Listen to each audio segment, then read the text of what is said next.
meeting, special meeting, August 25th, 2020 at 6:02 p.m.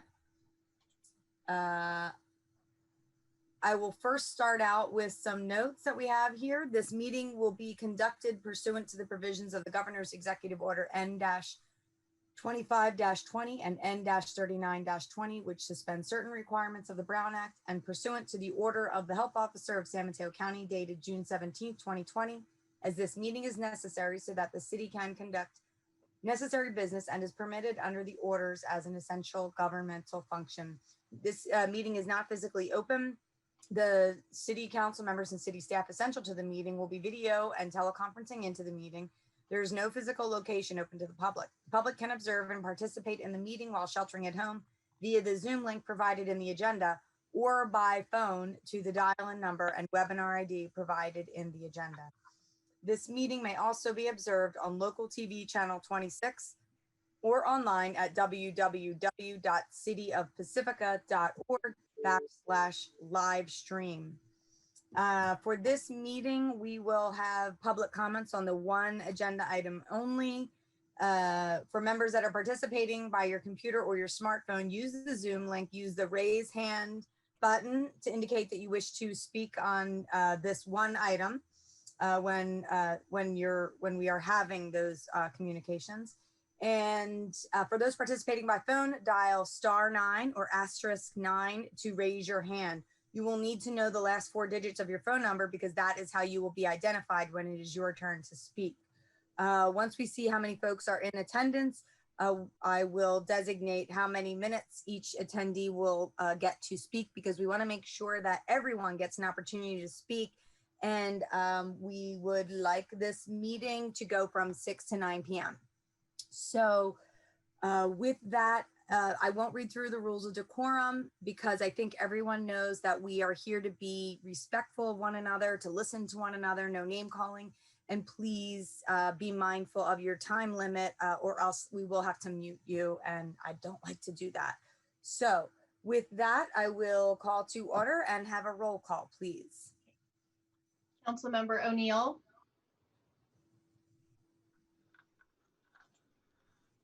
You're on mute, Mike. He's on mute. Here. Councilmember Beer. Here. Councilmember Batterlas. Here. Mayor Pro Tem Beckmeyer. Here. Mayor Martin. Here. We will have a salute to the flag led by Councilmember Beer. You're on mute, Mary. Pledge allegiance. I pledge allegiance to the flag of the United States of America and to the republic for which it stands, one nation, under God, indivisible, with liberty and justice for all. Great, thank you, Mary.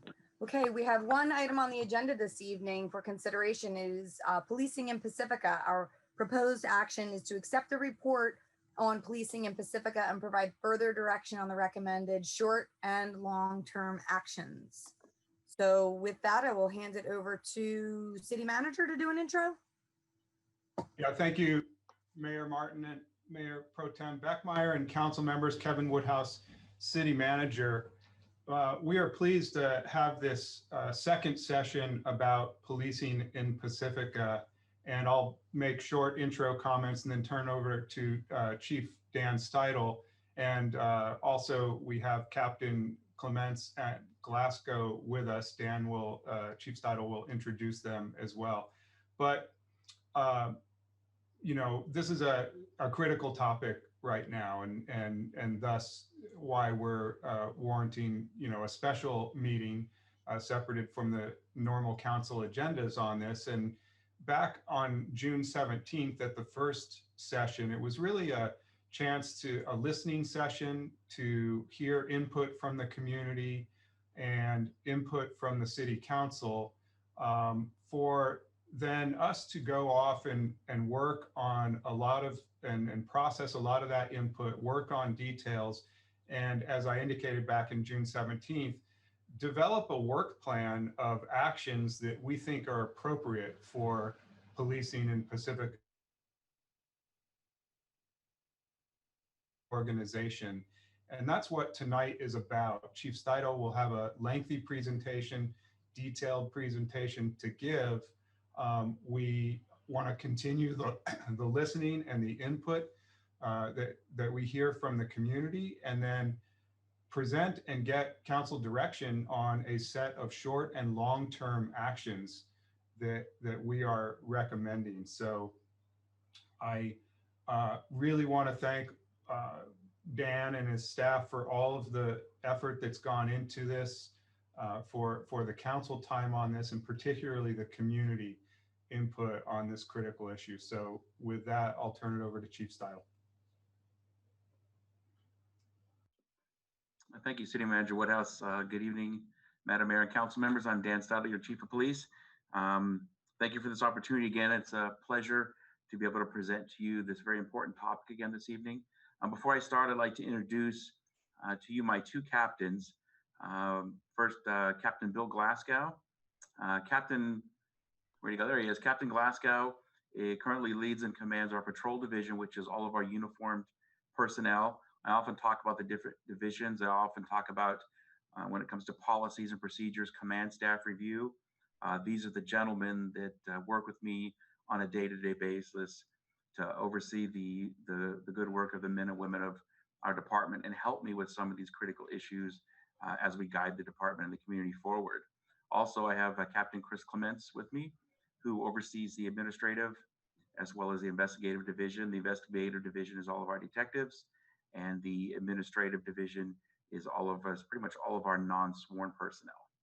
And so gentlemen, thank you for being here tonight, and they will be available as the evening goes along if they can assist in any way with the presentation or with our questions.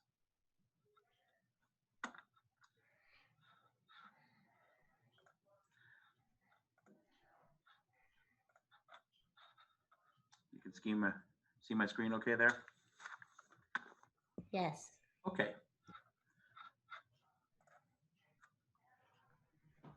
Okay, so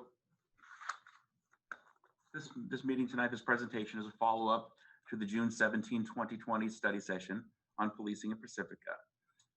That evening, the first presentation, staff presented on the use of force policies of the Pacifica Police Department, as well as racial bias and other bias issues. We were fortunate enough to hear from 32 community members who spoke about these issues and other issues, as well as receiving chat comments via Zoom from 49 members of the community. And if you recall, at the end of that meeting, after receiving the information, the Pacifica City Council adopted the Obama Foundation's mayoral pledge. So tonight, what we're looking to accomplish is to acknowledge the input and the concerns from the community and from the City Council from the June 17th study session, and also to provide feedback to the community and City Council members regarding questions, comments, and concerns. In short, we're gonna show you what we've done in the interim time period between the two meetings. We're also gonna provide recommendations that we're asking the council to approve for short and long-term plans to be taken by the Pacifica Police Department. So summarizing building this presentation tonight, what I did was we summarized what we heard from the community. We summarized them, broke them down into 5 critical areas. 1, racial bias issues. Some of our speakers provided comments regarding racial bias in policing in general, and there were a couple that provided information on contacts they had with Pacifica police officers and had questions as to whether or not those contacts were racially motivated or had anything to do with bias. Policies, we spoke about policies largely, use of force policies. Speakers questioned the use of our lexible policies, felt they were boilerplate policies, and they were concerned they were from a for-profit company, and questions were raised regarding the lexible use of force policy that was in use by the Pacifica Police Department, specifically in relation to the use of deadly force or lethal force. We're going to address that further tonight. Speakers also spoke out about the 8 Can't Wait campaign, which was produced by the group Campaign Zero. It's a list of 8 policy recommendations that this group wants police departments across the United States to adopt. We discussed which of those ones were met by the Pacifica Police Department and which weren't. Again, we'll go into that further. There were questions about the activity of the Pacifica Police Department, what it is our officers do, what type of calls to respond to, what is their activity, and there were questions about our budget. And finally, we lumped in a couple of topics that are related into the last number 5, crisis response, mutual aid and collaborations. Many of the questions had to do with mental health responses and partnerships with other law enforcement agencies and other disciplines within the county. And we are prepared this evening to provide answers for some of those questions as we move forward. So touching on one of the big ones in the very beginning, the racial bias. So what we did as promised after the last meeting is we reached out to several community members. We had several great conversations. Some of them were speakers that we reached out to from the last meeting, and those folks knew who they are, and I thank them very much for their time. One of the big challenges that I think that not only in law enforcement we have, but throughout our country, no matter what discipline you're from, is racial bias, as with any bias, especially if it's implicit, meaning we don't know we have it or we're not aware of it. It's very difficult to put your finger on. It's not tangible. It can be the reason for your actions or how you respond to somebody or how you treat somebody, but it's difficult to pin that down. And what was really important to my staff and I was to begin having these conversations with our community members, to ask them questions. You know, in your contacts with law enforcement, what have been your experiences? And why is it that you felt that some of the actions taken against you or the contact of you may have been racially motivated? And it gave us a little bit of an insight of what certain folks of certain ethnicities have gone through in their lifetime, perhaps contacts with police, maybe not even Pacifica police officers, but have led them to where they are today. And again, people are getting a little tired of me saying this, but I'll say it again. I'm a 51-year-old white guy. I don't think I've ever been a victim of racial bias. So I don't know what it's like. I need to hear it firsthand from people, why they feel the way they do, so we can better respond to the community as a department. So understanding the experiences and the perceptions of our community members, especially those community members of different ethnicities, was very important to us. And as we'll talk about more later, we are committed to that continued outreach as we try to continue to build that trust and those relationships so that we can all understand each other's needs better. The second portion, also one of the largest, biggest, and most controversial topics we had talked about was our policy and our policy management. So as council knows and the committee knows, we do subscribe to the Lexipol policy. And for about $4,600 a year, we receive a policy manual where Lexipol has a team of attorneys and experts in the different areas of law enforcement, and they provide input to create these policies. For $4,600 a year, it's something that you can't get anywhere else right now. One, they're really the only company that's in this business of providing such a comprehensive policy. What we need council members in the community to understand is Lexipol is not forcing any policy upon us.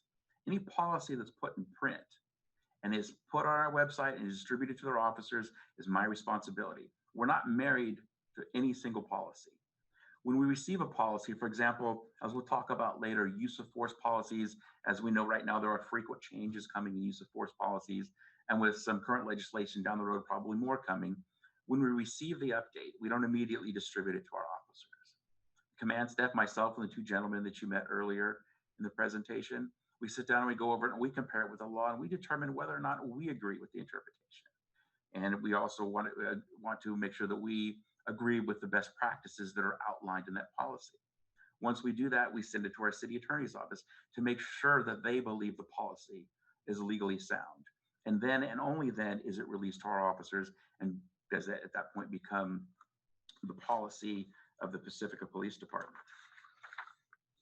So there was some concern regarding Assembly Bill 392, which, as you know, passed at the end of 2019, which was the use of force bill that changed some of the standards for the use of force, especially deadly force. And during the previous conversations and prior, we had heard input from the community and from the ACLU that they had concerns whether or not the policy was in line with AB 392. So we looked at that, and our initial review of the policy was we felt that it met the intent of AB 392. But some of what the ACLU was saying was that may be fine. However, the language doesn't match, and your language should match. And they sent us a letter to that effect. So we had our attorneys review the letter, and I also reached out to Lexipol. And within 24 hours, I received a phone call from one of the co-founders of Lexipol, who's an attorney. And I spoke to him about the concerns and asked them what they thought. They said they would have their legal team review it and bring it back to us. I did receive a call 2 days later, and they agreed with most of what the ACLU had to say, and that the policy could be better if they tightened it up using some of the language in AB 392 verbatim. On July 20th of this year, prior to Lexipol making any changes, Pacifica Police Department, we went in, edited the policy, and changed it to match the language of AB 392 to hopefully put those concerns to rest. It was about 2 weeks after that time that all agencies that subscribe to Lexipol, which is 93% of law enforcement agencies in the state of California, received an update from Lexipol that had those policies changes. So not only did Lexipol listen to myself during the conversation, but they listened to what the ACLU had to say, and they made those changes. So we were very happy that they're responsive to the needs of our communities.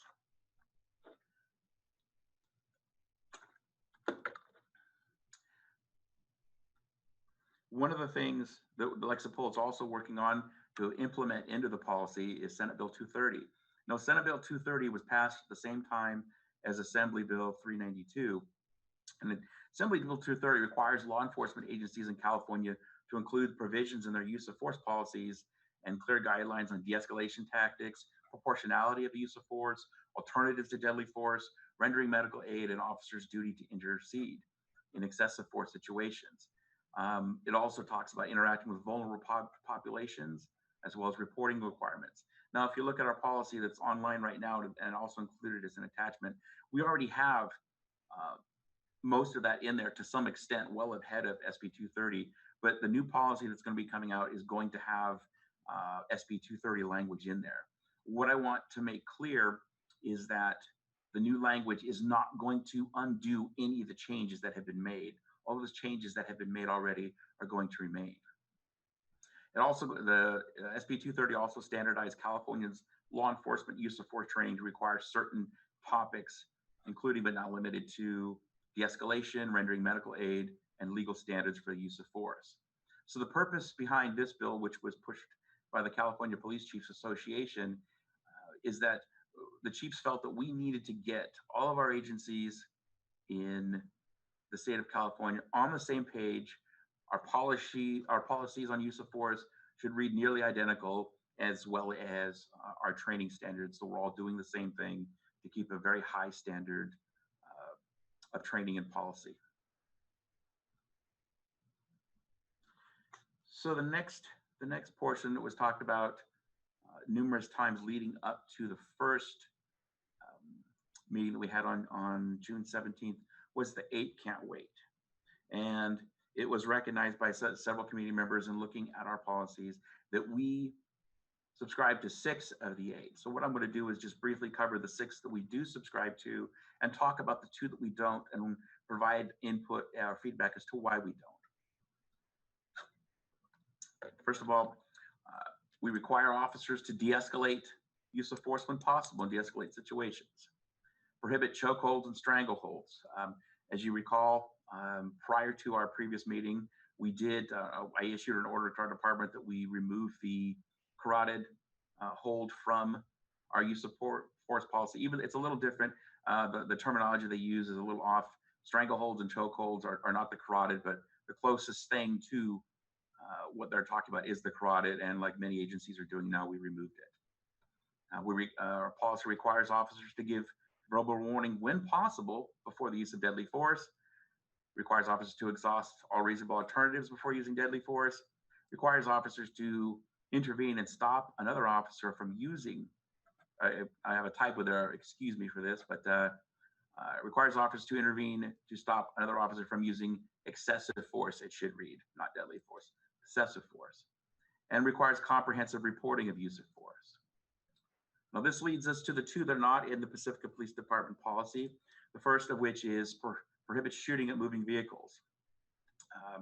If we were to prohibit shooting at moving vehicles, that leaves officers with no option defense against great bodily injury or death in what admittedly are rare situations, but are situations that do occur. Nowhere in policies or law are you going to find another situation that says, if presented with a deadly force situation, you may not use deadly force. You may not shoot. And that's pretty rare. That's a very dangerous precedent to set. What our use of force policy says about prohibiting shooting at moving vehicles, it's only if deadly force is authorized. You're trying to protect your life or someone else or prevent great bodily injury or death. And that officers should make attempts to get out of the way of a moving vehicle. Just because the moving vehicle is coming at you doesn't mean you shoot at it. You got to get out of the way, because we all know that the likelihood of actually stopping a car prior to it hitting the officer by shooting the driver is pretty low. The best you can hope for if you're cornered and have no way to go is it's going to slow the driver down when they're shot, because the foot's going to come off the accelerator. That might save the officer's life. I think when people put this one point forward, the prohibition on shooting at moving vehicles, they don't understand the other possible scenarios that could occur. One scenario that's actually occurred quite a few times across this country is officers on a traffic stop. The traffic stop goes bad. Maybe the person has a warrant, knows they have a warrant. They're going to do what they have to do to get away. They will grab the officer and drag the officer down the road and hit the accelerator. At that point, that is a deadly force situation. The officer is absolutely in danger of great bodily injury or death. So if there are two officers and one being drugged down the roadway, and the second officer who was covering on that traffic stop stands on the side of the road, implementing that policy would cause that second officer just to have to stand there and watch that first officer become seriously injured or die and do nothing about it. Also very rare, we have seen instances across the country, not just across the country, but around the world, of people using their vehicles in domestic terrorism and trying to drive up on the sidewalks and take people out. If I'm an officer there and that's starting to occur, and we have that policy in place, that means I can't do anything about it. I have to stand there and I have to watch that. And while I know I realize a lot of these situations are very rare, so is anytime an officer uses deadly force. That's very rare. If you take a look at the number of contacts, the tens of millions of contacts in this country that over 600,000 peace officers make every year, the use of deadly force is extremely, extremely rare. The situation we're talking about of an officer being drugged, that's actually happened in Pacifica. In 2010, we lost an officer, not to death, but her career was ended when a suspect drugged her down Highway 1. Unfortunately, there was not another officer on scene to save her. If there had been another officer, that was a deadly force situation. If there had been another officer there, she may be able to continue her career. But unfortunately, she was permanently disabled because of this person. And again, it's very dangerous to take an officer's ability to defend themselves against great bodily injury or death. Very, very dangerous to do that. The second one is the use of force continuum. The use of force continuum, we know, is outdated, rigid policy. Outdated, I mean, we did it, the last I remember us using it was back in the early 90s and prior. It creates an unreasonable situation where officers unreasonably hesitate when seconds count. And that is because it works this way. A use of force continuum says that it tries to match force with force. If a person presents weapon A against the officer, the officer must use weapon B to counter. And so on. So what happens in a situation like that is when there is a situation where an officer has to determine what use of force is going to be used in that situation, there's more than one variable other than the weapon. The example I use in the staff report, and admittedly, it's an extreme example. If I'm an officer and I'm 6'5" and I weigh 270 pounds, and I have a female coming at me that's 100 pounds with a bat raised over her head to come after me to try and strike me, a use of force continuum says that I match that bat, which is a deadly weapon, with a firearm. And that seems completely unreasonable in that case, because if I'm a 6'5" officer and a 100-pound person's coming at me, I'm probably going to pick that person up with one hand and remove the bat, and the situation's going to be over. What we use instead that's more reasonable and allows officers to react to situations more quickly is what's called a force options model. And many of our officers are young millennials, so what we train them, we give them a visual reference.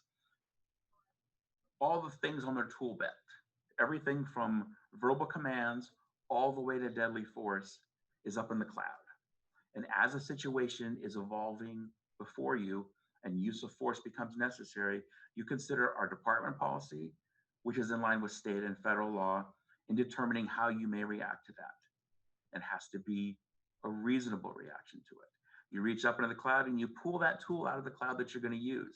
It could be anything from verbal persuasion to deadly force. And you have to be able to think on your feet and move quickly back and forth, interchanging to escalate or de-escalate as you need to get through the situation. And that is the type of model that most law enforcement agencies are using.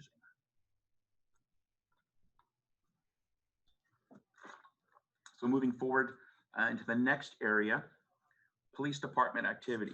I wanted to take a moment before we actually get into the activity and talk about our data origin and our records management system. So over the recent couple of months since the last presentation, as you know, we have received, as you can imagine, Public Records Act's request for data regarding use of force, regarding stops and law enforcement activity. And one of the things that we run into that I know that frustrates people, unfortunately, is we are limited by our record management system. If you can imagine a records management system, the thousands of variables that we could possibly search, anything you can possibly think of, there's only so much the system can do. It's only going to spit out the information that it has in its software to compile. So, simply put, if you're asking me for data that fall, let's say, for example, data A, like the number of car accidents in an intersection, I can give that to you in a snap. But if you're asking me to provide the make and model of each car in a snap, it doesn't provide that data. You have to actually go in and manually open every single record. There's no system in law enforcement that's going to give you everything that quickly. However, as we talked about at the last meeting, there is a legislation that was passed, AB 973, I believe it was, that speaks to collection of data regarding law enforcement stops and contacts with people, detentions, arrests, where we have to collect information on perceived gender, perceived race, etc. Right now, we're going through a process with all law enforcement agencies in San Mateo County to get our systems updated so that we're able to be in compliance with that law. For most agencies in San Mateo County, our collection point starts January 1st, 2020. Excuse me, January 1st, 2022. Now, while we would like it to be sooner, we're in a situation where this is a ginormous system. In San Mateo County, we all use the system. All of our systems are interlinked. We have to move forward as a county, as a group, to get the software changed, to pay for these changes, and to come up with a type of programming that's going to allow us to spit out that race data and the different contact data with a very, very simple, very easy search, so that we can send that information yearly to the FBI as we are going to be required, and of course to respond to community requests for that type of data. So moving forward with this, the records management system, we have provided us information when I compiled the previous staff report, as well as other public releases we made regarding the 19,000 calls for service per year that the Pacifica Police Department responds to. So when we were using the FBI standard, what we send every month to the Federal Bureau of Investigation, which is called the Uniform Crime Report.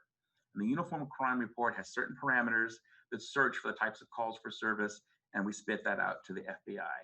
So what we did in an effort to be transparent is we removed all of the filters in our system and did a complete search of every potential type of call for service, which is typically in response to a community request for service, as well as every type of potential self-initiated activity by an officer, to come up with how many contacts we were making with people in calls for service, or how many times officers were in self-initiating activity. And when we did so, we took an average from 2016 to 2019 In typical Pacifica Police Department call responses, we're having 61,915 call responses per year.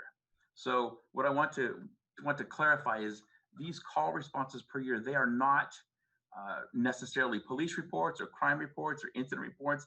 It could be something as simple as somebody's calling us and asking us to remove debris from the highway, all the way up to a serious crime report. And you'll find that for some reason the system is tweaking my pie chart, which was working perfectly.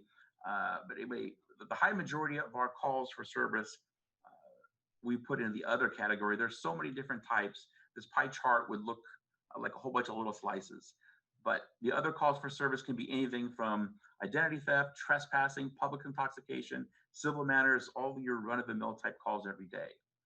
You will see that parking and traffic complaints take up a good number of our calls. 23% of our calls for service have to do with parking or traffic complaints. Property crimes, which is all, we're classifying as all different types of property thefts, vehicle thefts, 5%, and so on. So moving over to our self-initiated activity. Now, we expect our officers, when they are not handling calls for service and they're caught up on their work, to be out there initiating their own activity. It can be enforcement activity, and it could be just public contact activity. And I think in large, the community wants our officers to be proactive.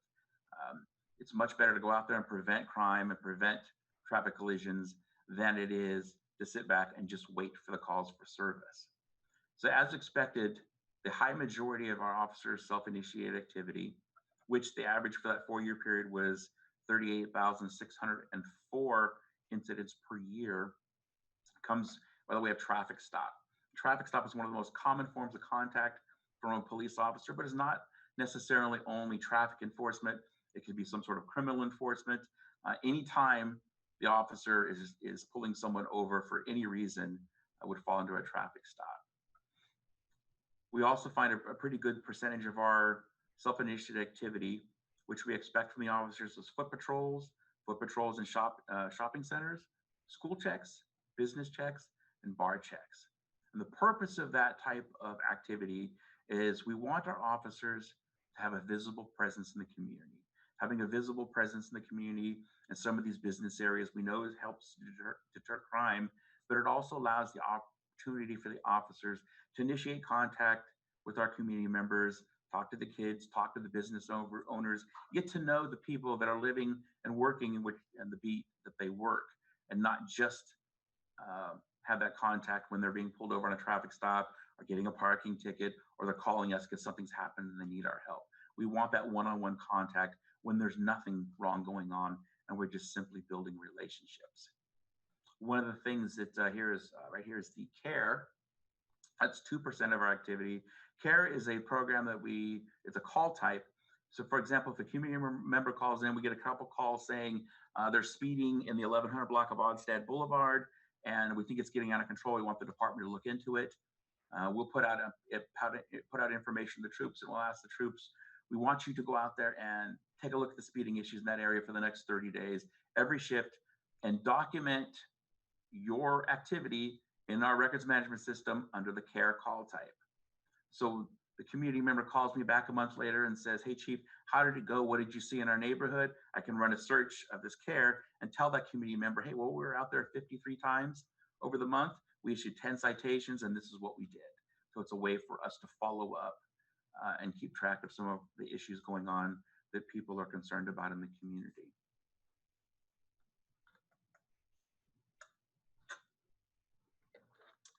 So now taking a look at the budget, there were questions about our budget. Our budget fiscal year 2020-2021 is approximately 10.2 million.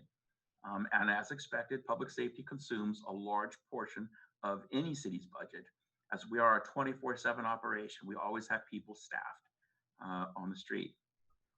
82% of our budget is allocated for salary and benefits, which also includes overtime. 6.5% of our budget is for our 911 communications contract with South San Francisco Police Department. As you know, we in 2011, we outsourced and contracted out that service to the South San Francisco Police Department as a revenue saving endeavor. And there were questions about training. How much do we spend on training? Our training budget this fiscal year is $92,000. So for that $10.2 million in terms of the sworn, and we went over this during the last meeting, but we'll cover it here. 33 authorized sworn positions. We have 2 records clerks, 1 evidence technician, and 2 part-time positions. One's an admin assistant and one's a property clerk. Now the staffing is down 38% from 1989 and is 29% lower than 5 similarly sized cities in San Mateo County as a result of a survey in 2018 that was conducted by the city.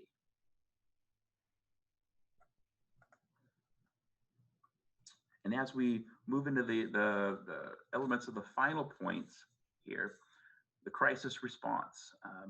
We had questions about why are we sending police officers to mental health calls? That's one of the most common questions I've heard lately. And the reason is, more often than not, when we get a call and it has to do with someone suffering some sort of mental health crisis, people don't pick up the phone and talk to us and say, everything's okay here, but we're having a mental health crisis. Can you send somebody? It's usually there's a crisis and we don't realize until we get there that there's a crisis. Maybe it's a civil matter, maybe somebody's acting out, maybe the crime has been committed. So the next question that becomes is, as a law enforcement agency, what do you do when you get there? Well, very fortunate, we do deal with any civil or criminal issues that we have to deal with on those calls. But once we've taken a look and we realize we have some sort of mental health issue going on, we have a good deal of things that we can use in our county. The top 2 that we use most often are the Family Assertive Support Team, which is FAST.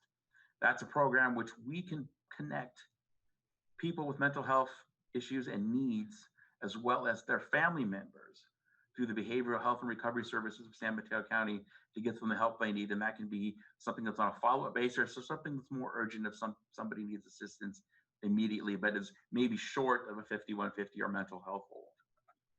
The second thing that we use on occasion is the Psychiatric Emergency Response Team, which is PERT. Now, PERT is a program through the county where there is a deputy sheriff that's assigned to the program, as well as a clinician. And if we have a situation, most commonly, we would use it in a situation where we feel something is building up with someone with a mental health issue, and we've been unable to connect them with services, and it's building, and we don't want something bad to happen or to reach that crisis situation. And that's the goal of law enforcement and goal of our department, is to let's prevent that critical incident from occurring. Let's prevent it from ever reaching a crisis. The clinician, as you can imagine, has much more authority to force someone to get the help or a mandate that they get the help that they need. In law enforcement, we have the 5150 hold, but there's restrictions on what we can and what we can't do. And obviously, a trained clinician has much more latitude than we do. And I always give the example. We had an example several years ago where we had a medical professional who had mental health issues, was quickly deteriorating. We saw they were quickly deteriorating, but they were smart enough and they were with it enough that they were able to, when they spoke to the officers, keep from saying anything that would get them put on a mental health hold, and we couldn't force them to do anything. Then we got the report that this gentleman was carrying a gun around town with him, and we realized that this was going to turn bad. One of our officers is going to contact this person, they're going to display this gun, and we're going to be forced to use deadly force. We need to prevent this from occurring. We called the PERT team, we got the clinician out there. The clinician was able to put the person on a hold, get that person the help that they needed. We have several instances like that in Pacifica. These folks are available to us 24/7. We've called them pre-crisis in the middle of the night to get advice and to have them come out to assist us with a situation before it becomes a crisis. One of the other crisis response tools that we use is CORA, Communities Overcoming Relationship Abuse. I believe we spoke about this a little bit at the last meeting, but to reiterate, we use this if we're at a domestic violence scene or at a scene where maybe it's just a verbal argument with people that are in some sort of relationship. We are able to put them on the phone immediately with a counselor who can help them get the assistance they need. And oftentimes we find, according to the data from CORA, that people are more likely to accept the assistance and get the help that they need to avoid that cycle of violence or to break that cycle of violence while it's occurring, while we're there at the scene, rather than a follow-up call 2 or 3 days later, because by that time they've recovered from it and the honeymoon period starting over again and everything's fine. So this is our effort to get out there and help victims of domestic violence before things get worse. So looking at 2 plans, we have a short-term plan and we have a long-term plan that we'd like to go over tonight. The short-term plan, first, and some of these things have been completed already. The prohibit the carotid restraint, we have completed that. We've adjusted our use of force policy per AB 392. It has been vetted by our city's attorney's office, and we are in 100% compliance with the law. We wish to implement the Assembly Bill 230 requirements. We're going to have that implemented in our updated policy by October 1st, 2010. We still need to finish vetting it here at the command staff level and then get it to our city attorney's office and allow them the time that they need to go through it. The state mandate is that that will be implemented by January 1st of next year, so we'll be a few months ahead of that. We're going to increase the frequency of the bias training for our police officers. So the state law requires that there's training to be conducted every 5 years in this area. Prior to the current these meetings that we're having, the police department, we had talked about doing it and promised that we were going to be doing it every 2 years.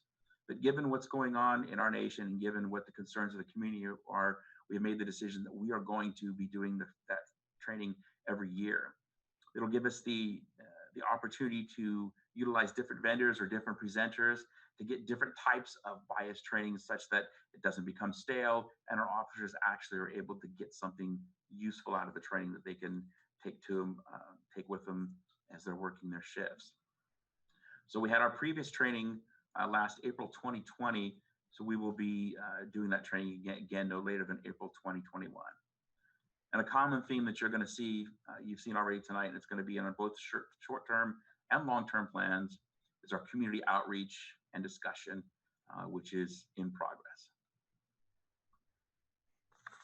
So our long-term plan is police department would like to be responsible for helping put together bias training for all city staff. And some of these are going to be COVID-19, getting them off the ground might be COVID-19 dependent. But right now the goal is July 2021 to have all city staff trained in bias training. The second one is the one I'm most excited about. By September 2021, we're committing to conduct bias training with police officers and community members. So for those who attended the Housing for All, Homes for All meeting, a facilitated type meeting, that's what I anticipate it looking like. Bringing a facilitator in, having work groups, and not just command staff, but our line level officers, our people that are working with the community every day at the tables with these community members, having these discussions, having a better understanding of each other. It does two things. One, it allows the officers to see the perceptions and the experiences of the community so they can better understand the people that they serve. And it also gives the community the opportunity to have that type of frank discussion with an officer. We call that humanizing the badge. Anytime you can put an officer in a situation where you're dealing with an issue with a community member, and that community member can see that the officers have experiences and perceptions as well. And again, continuous community outreach. And what we mean of a long-term plan is taking the time to identify those groups within our community that we could mutually benefit from this continued conversation. I can't stress enough what we see when crises occur, not just in the law enforcement discipline, but any discipline in a place such as we are right now, is time goes by, people take some action, and then it kind of goes by the wayside. And this is the opportunity for us to set the goals and make the commitment that we're going to continue these conversations. To me, it's unthinkable that we wouldn't take advantage of this opportunity to keep this type of communication going. If you let it fall by the wayside, time moves on, and then something else happens, and we're back in the same situation, wondering how we got here again. We got here again because we didn't deal with it properly the last time, and it's our goal and our commitment to continue that outreach to prevent that. The police department is also going to take the lead in determining how we're going to fund some of these goals. Some of these goals are going to have a price tag on them. with the police department, we're used to finding grant money from some of our different projects and our equipment needs. So we're going to be doing the same type of grant search, looking for ways to fund some of these goals. And the final one I call the accountability goal. Again, keeping the narrative alive and holding the police department accountable for what it is that we say we're going to do. So the way I envision this is an annual report to City Council, with the first report due no later than March 2021, showing where we've come, what we've done to meet our goals, where we stand, if any goals have gone by the wayside because they have been completed and they don't need to be repeated, be able to report to that, as well as any new goals or any new projects in this area that we've picked up on. Again, that gives the council and the community both the opportunity to see what the police department's doing, how we're holding to our commitments, and provide for further input for any other activity that needs to be taken. And one of the things that we don't talk about, I think, often enough is culture. At the Pacifica Police Department, we are committed to continue our tradition of strong culture that's based on ethics and professionalism. It's something that's been ingrained in each of our staff from day one. Some of the folks like myself that have been around a long time can recall conversations that as we were hired by our chiefs of police. They read us the Riot Act and explained to us that if you do certain things, like use excessive force or lie or take gratuities, you'll be terminated and you won't work in this profession again. And that's the same conversation I have about ethics and professionalism with each one of my officers prior to offering them a job. I get that commitment from them. This is a culture that breeds professionalism and good ethics. One of the things that I learned in my graduate work in leadership is, and again, this is another one that I can't stress enough.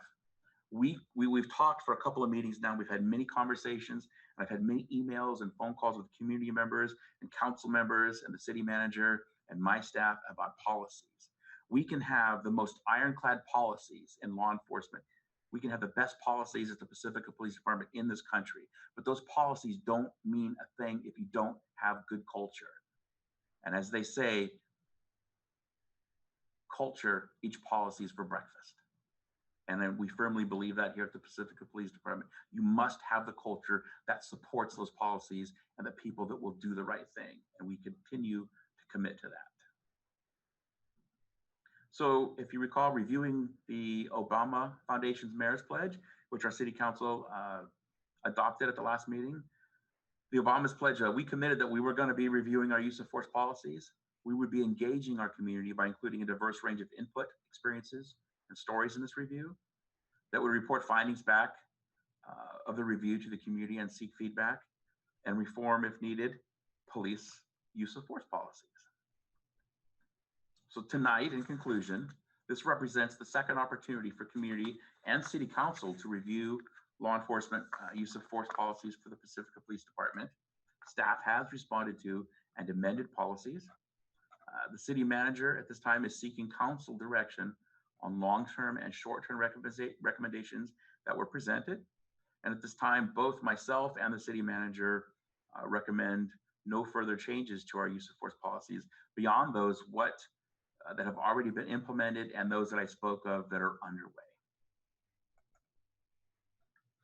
Thank you. Okay, so we can ask some questions now, or if you'd rather wait, we can hear from the public. It's up to council. I think public, personally. Public. Yeah. Mary, you agree? Well, I was just thinking that I wanted to give Chief a chance to talk about the Citizens Police Academy. I think you might have skipped over that, or unless I was spacing out. That could have happened too. That's a possibility. So I think it's a really awesome thing to talk about. So one of the goals that we had talked about, we wanted to do was a Citizen Police Academy. And in my conversation with community members, I got a lot of head tilts with that one. What is a citizen or a community police academy, and what does that have to do with what's going on here? And as we've talked about, aside from the policy issues and changes that we've talked about, a big part of what's going on is community trust and communication with the community. And what a community police academy does is it's a 7 to 9 week program usually that's facilitated by police officers, where the community members can sign up, and for usually 2 or 3 hours a week, the community members will come to the police department or wherever the meeting happens to be, or go on field trips, depending on what class is being taught. And they're taught a myriad of things that occur in law enforcement regarding policy, use of force. They're put in scenarios. They do scenario training. They go through, it's kind of a mini version of everything we do, a compact, like a police academy, but summer school, very, very short period of time. And what that does is it gives an insight for the community into what we do and why we do it. And what we've heard from other agencies that have used a program like this is community members walk away wide-eyed thinking and saying, I had no idea. I had no idea this is what they did. I had no idea this is why they operate the way they do. So the community members learn a lot. And when they learn a lot, they tell their friends and they tell their friends, and it generates more interest and continues to build that bank of community members that we have communication with. But on the other side, what it also does is it allows our officers, because it's not myself, it's the officers that are teaching these classes on these different topics. It gives them in a controlled environment where there's not a call for service going on, the opportunity to have these conversations with community members and see how the community members perceive things and think and feel about certain things, and just by the questions they ask and the input that they have. And what we recognized that would do would give our officers a better understanding of how the community thinks and feels about things that they serve on an everyday basis. Thank you for that. Thank you for that. Thank you for your report too. So I think I heard that maybe we should open it up to the public. We've got a lot of hands here, so now would be the time to raise your hand. We have a lot of attendees, so now would be the time to raise your hand. And again, if you're dialing in with your phone, you can hit *9 and just remember the last 4 digits of your number. So if everybody's going to talk here, which that would be great, I'd like to offer everyone 2 minutes to speak to make sure that we can hear everyone, and also have enough time for council to speak this evening. Do my fellow council members agree? Agreed. Okay. Yes, that's okay with me. Okay, thank you. All right, so Sarah, are you running the show tonight?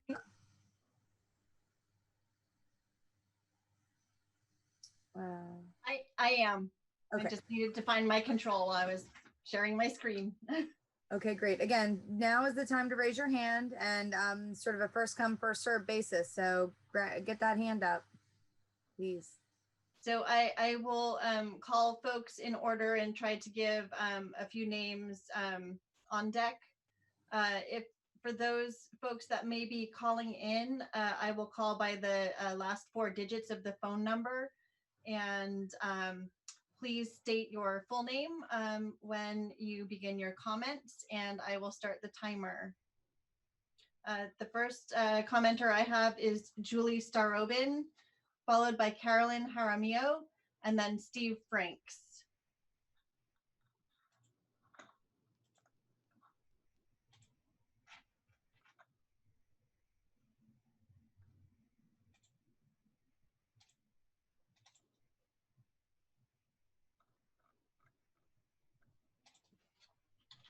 I'm just bringing up Julie right now. Julie Starobin, you should be able to unmute and speak. Okay, can you hear me now? Yes, we can. Yes. Okay, so my name is Julie Starobin. I'm a member of Pacifica Social Justice, and the important sentence in state law AB 392 is that peace officers use deadly force only when necessary in defense of human life. That sentence is not in the Pacifica use of force policy, no matter what the chief says. The Pacifica Police Department policy talks around the sentence. It obfuscates the fact that the sentence is necessary standard is not there. It's just not there. And though I'm glad that the PPD reached out to people who were brave enough to speak at the June meeting about their racial profiling that they experienced, reaching out is not enough. Inviting discussion is not enough. Change is what is needed. And I didn't hear anywhere in that report that changes were planned besides bias training. Are those incidents going to be investigated? How is the PPD going to prevent more racially biased incidents? It's not a new issue. Racial profiling has been happening in Pacifica forever, and I would rather hear specific plans to make it stop, not vague platitudes of, oh, it's a bad thing. And also, I don't think we need the police to cruise around looking.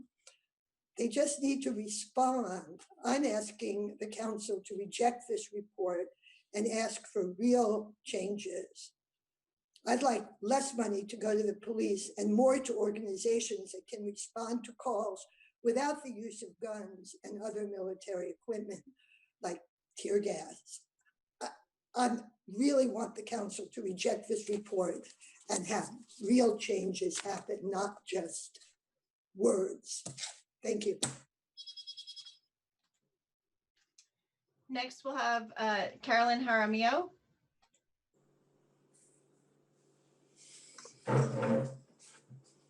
Good evening. My name is Carolyn Jaramillo. I'm a member of Pacifica Social Justice. It is the intent of the legislature that peace officers use deadly force only when necessary in defense of human life. I begin my remarks this evening with the words of the necessary standard of AB 392. This necessary standard must be the cornerstone of any use of force policy in order to be in compliance with California law. Pacifica's police department's revised policy still does not include this standard, and therefore it is not in compliance with the law.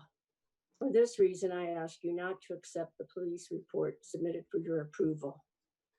The police report claims to have addressed concerns raised by the ACLU regarding the original policy. PSJ concurs with the ACLU that these concerns have not been addressed. PSJ believes that AB 392, the strongest law in the nation on restricting police use of force, is just the floor that must be reached in order to achieve justice. Across the country, citizens are asking city leaders to be bold and imaginative in creating new ways of achieving community safety. Tonight, we ask that you take a bold position and reject this police report and demand that Pacifica's use of force policy be brought into compliance. Now it's your time to see that justice and compliance is enforced in Pacifica. Thank you for listening. Next, we'll have Steve Franks, followed by Suzanne Moore. Steve, you should be able to unmute and go ahead and speak.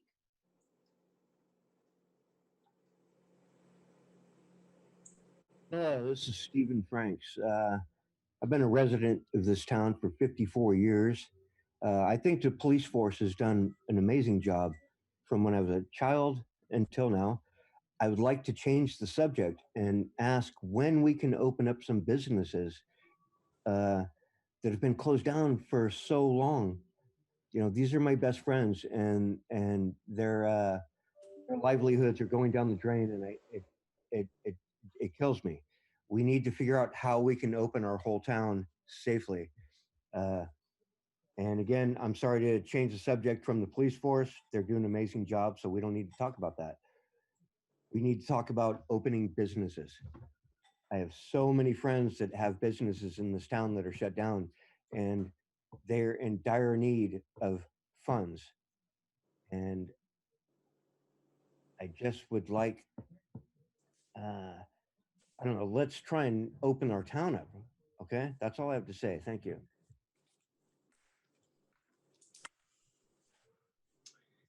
Next, we'll have Suzanne Moore, followed by Clara, and then Denny Asnes.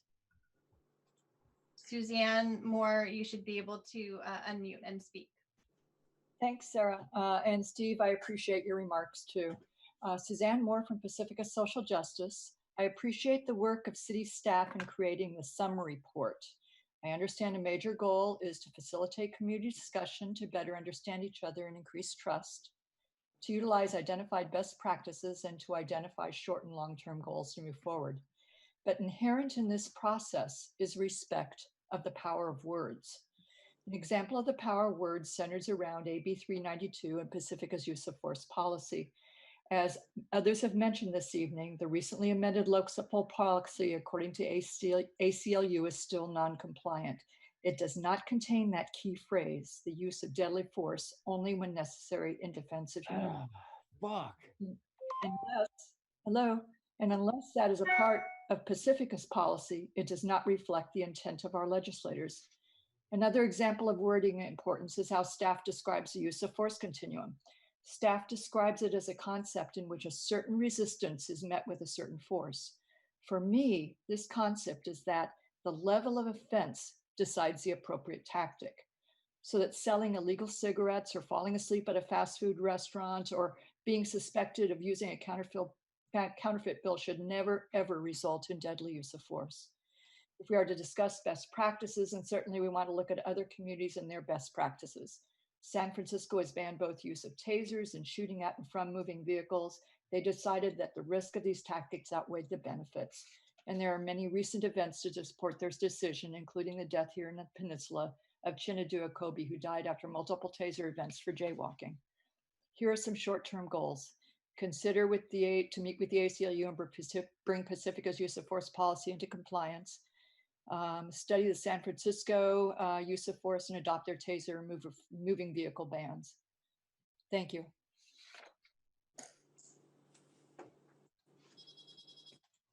Next, we'll have Clara, followed by Denny Asnes.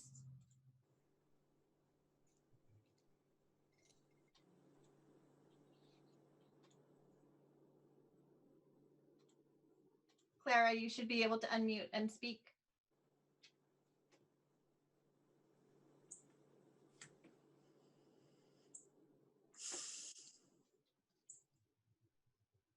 Hello, can you hear me? Yes, we can.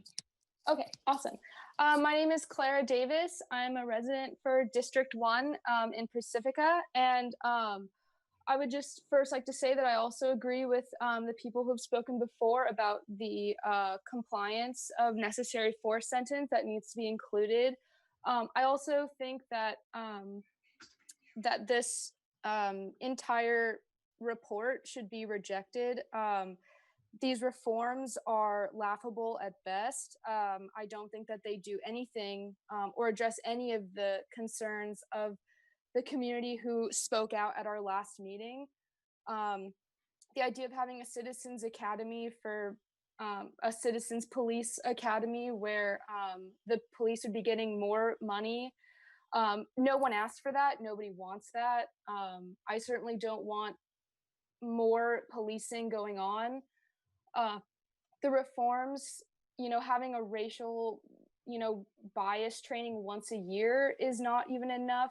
These reforms are ridiculous, and they don't work. I mean, there's no accountability within the police force to begin with. How are we supposed to trust the word of the police that they're going to be accountable when we have years and years of police brutality throughout our country, in every city, in every state? So I ask that the city council rejects that. Thank you.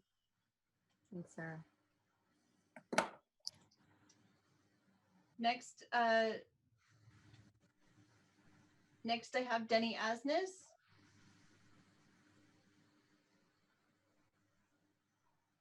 Hi. I'm a member of Pacifica Social Justice, and I'm urging you to reject this police report and policy. I want to again quote the state law AB 392 regarding the deadly use of force.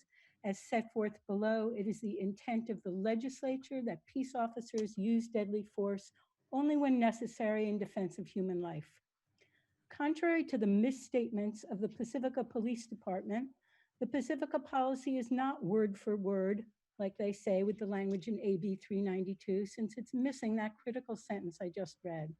If it is the intent of the Pacifica Police Department policy to be in compliance with state law, that sentence must be put in. The police department says it is, quote, effectively aligning the language with state law, but effectively aligning is not the same as actual language and compliance. And contrary to the implications of Pacifica police statements, the ACLU does not believe its concerns were addressed by any wallpaper changes in police policy and still believes Pacifica's policy to be out of compliance. In the report from the first session, the police department said that staff reached out to several speakers. I wonder how reassuring it was for folks who'd been racially profiled and had the courage to talk about it to get follow-up calls from the perpetrators of the racism. Has the police department acknowledged the racial profiling that's been done in Pacifica, taken responsibility for it, and how are they going to stop it? Just saying it's a sad thing doesn't make it change or acknowledged. And regarding the use of Lexipol, it wouldn't exceed any police department costs to just adopt and use the existing state law AB 392, putting Pacifica in compliance with state law, which it currently is not. I urge you to reject this out of compliance policy. Thank you. Next, we'll have Victoria Becker, followed by D. Gold, and then Haya Gordon. Victoria Becker, you should be able to unmute and speak now. Hello, my name is, sorry, hang on. My name is Victoria Becker. I'm from Pacifica Social Justice. I'm still speaking in memory of Errol Chang and Chinadu Okobi, both killed in San Mateo County. Errol Chang was killed here in Pacifica. 8 can't wait is not enough. Reforming the police has not worked. Just this week, a Black person was killed by police in Louisiana, and a second Black person was maimed by being shot in the back and is now paralyzed in Wisconsin. I want to direct you to a website called 8toabolition.com, which addresses what it means to have absolute abolition of the police. There are 8 premises that they talk about. The first one is defund the police. Second is demilitarize communities. The third is remove police from schools. 4, free people from jails and prisons. 5, repeal laws that criminalize survival. 6, invest in community self-governance. 7, provide safe housing for everyone. 8, invest in care, not cops. This is particularly relevant to Pacifica, who is now criminalizing people who are surviving in RVs because they have nowhere to live. We should be investing in affordable housing and low rent housing for everybody. And we should not be criminalize people who are trying to survive on the streets. We should be investing in care. We should have real mental health crisis teams, not ones done by the police, but actual mental health crisis teams. Thank you.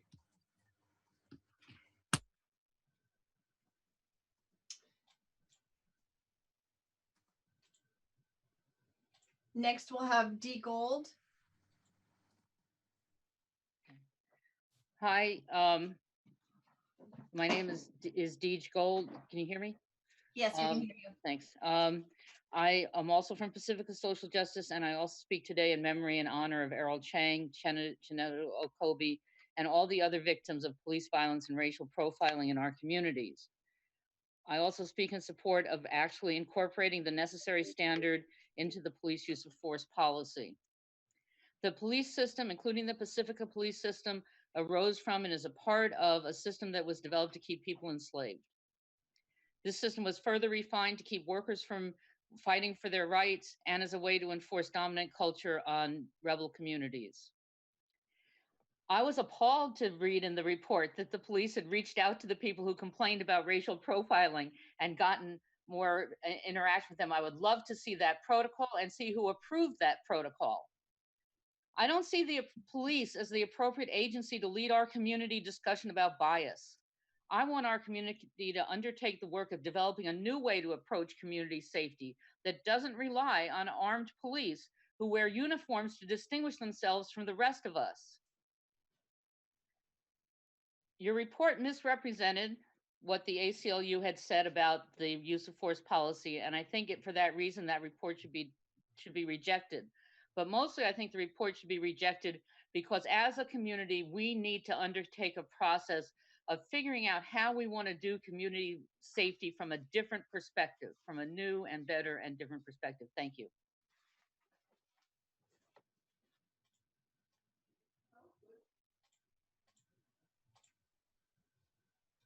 Next, we'll have Haya Gordon, followed by Gloria Stofan, and then George Carpenter. Haya Gordon, you should be able to unmute and speak. Haya Gordon, a member of Pacifica Social Justice. Quote, "It is the intent of the legislature that peace officers use deadly force only when necessary in defense of human life," unquote. That's from the new law AB 392, which took effect in January. Although the Pacifica Police Department modified its use of force policy twice since January, it's still not in compliance with AB 392. It still does not contain this specific language, which is known as the necessary standard. It's not enough to use the word necessary in some context, as the policy does, while omitting this key point. But don't just take my word for it. Here's what the ACLU said about the omission in its letter to the city of Pacifica, and I quote, "The department's Lexipol policy leaves out the central feature of AB 392, the amended legal standard that restricts law enforcement use of deadly force to, quote, only when necessary in defense of human life," unquote. "This omission is inexcusable," end of quote. And I would add that nowhere in the policy do the words "only when necessary in defense of human life" appear. My message to Pacifica is you need to get your use of force policy in compliance with the state law and train your officers so they all know and follow it. To council, I say, until the centerpiece of the new law is brought into compliance in the police policy, I ask you not to approve the report. And we are not going to stop pursuing this until Pacifica's police policy is in compliance with state law. As residents here, a resident here, I feel like that's the least I can do. Pacifica needs to defund and restructure the department, transfer money to other community services, such as housing for unhoused and low-income people, education, jobs, and youth services, and particularly for mental health services, so that better services are available to the community. Thank you.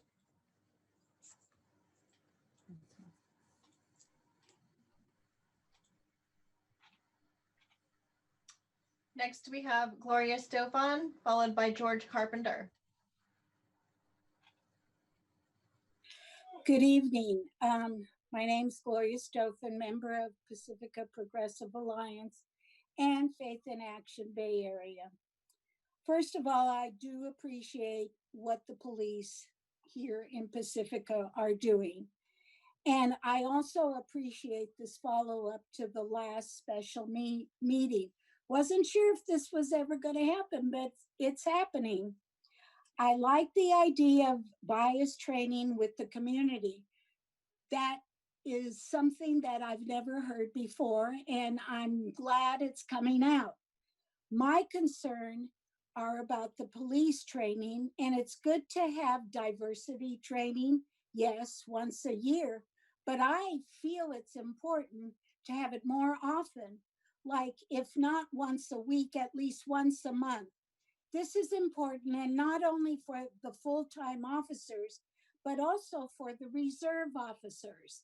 I know that the fire department, when they had volunteer department, their training was every week.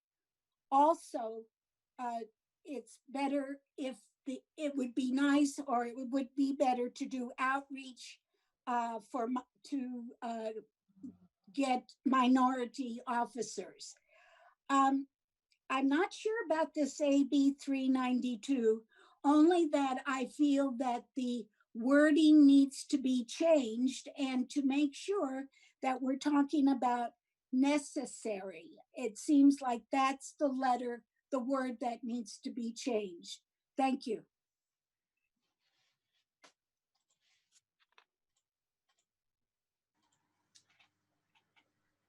Next, we have George Carpenter, followed by Lulu Thrower, and then Shauna Cook.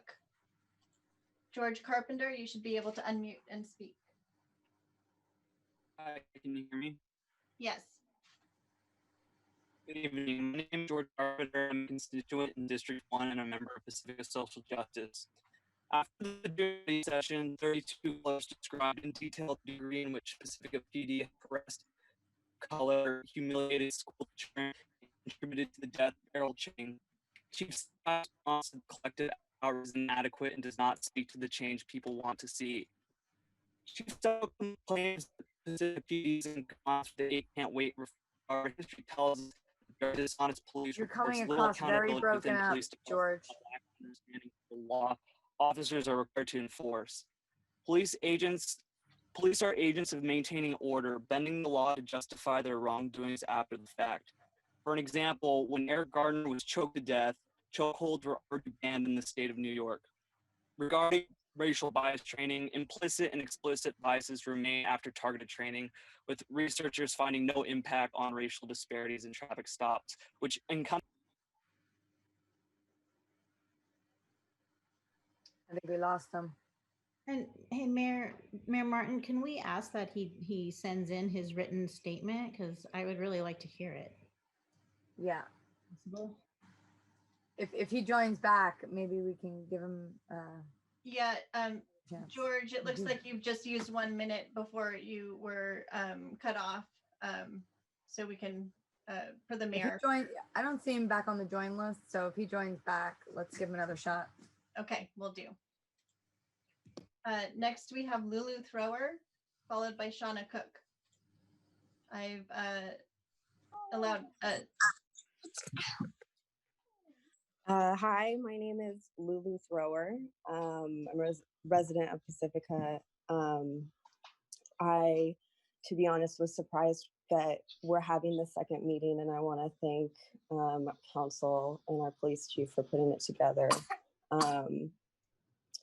I want to ask council to reject the police report. I share the same concerns that Pacifica Social Justice has stated, and I also am a community member who envisions a completely new way of community safety, and I align myself with the 8 to Abolition campaign, and want to invite council and the police chief to research that and look at these problems from a different perspective and a new way.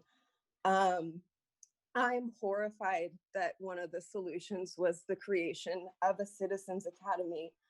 I know I'm not the only community member here who feels terrified by emboldened white supremacist Trump voters right now. And those are the types of people that flock to those Citizens Academies. They don't keep our communities safe. And what they end up doing is normalizing violence and oppressive structures in our community. I'd like to see more anti-bias training within our community. I think that's really important. And my main rejection is that it is based off the ACLU remarks that it doesn't meet policy for deadly use of force.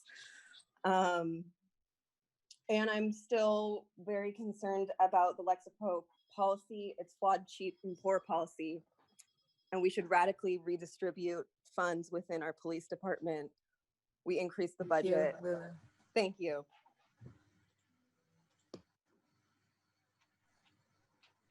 Next, I have Shauna Cook, followed by Brian McMichael, and then JR. Hi, thank you so much. I'm Shauna Cook. I'm representing the Social Unity Project. I'm a co-founder here. We're a new group in town, a nonprofit, and an anti-racist educational organization. I am grateful that this meeting is happening again with the community. It's heartening to hear so many voices of members of Pacifica. And I do appreciate, Chief, some of the things that you reported back. Unfortunately, I do need to urge the council to reject this report in its current standing. I don't think it's met the moment. Or the changes that are so vital, and particularly, of course, the policy as Pacifica Progressives has addressed, and also the idea of a Citizens Academy. I'll echo what Lulu said. Please, please, sir, do not do that. This is not the time to. It almost feels to me like an indoctrination of citizens into further policing, when what we truly need are social services. I myself am a mental health clinician, and I offer myself in service. I look forward to meeting with you. I know our group has connected with you, and I appreciate you, sir, reaching out. I would love to hear you say Black Lives Matter.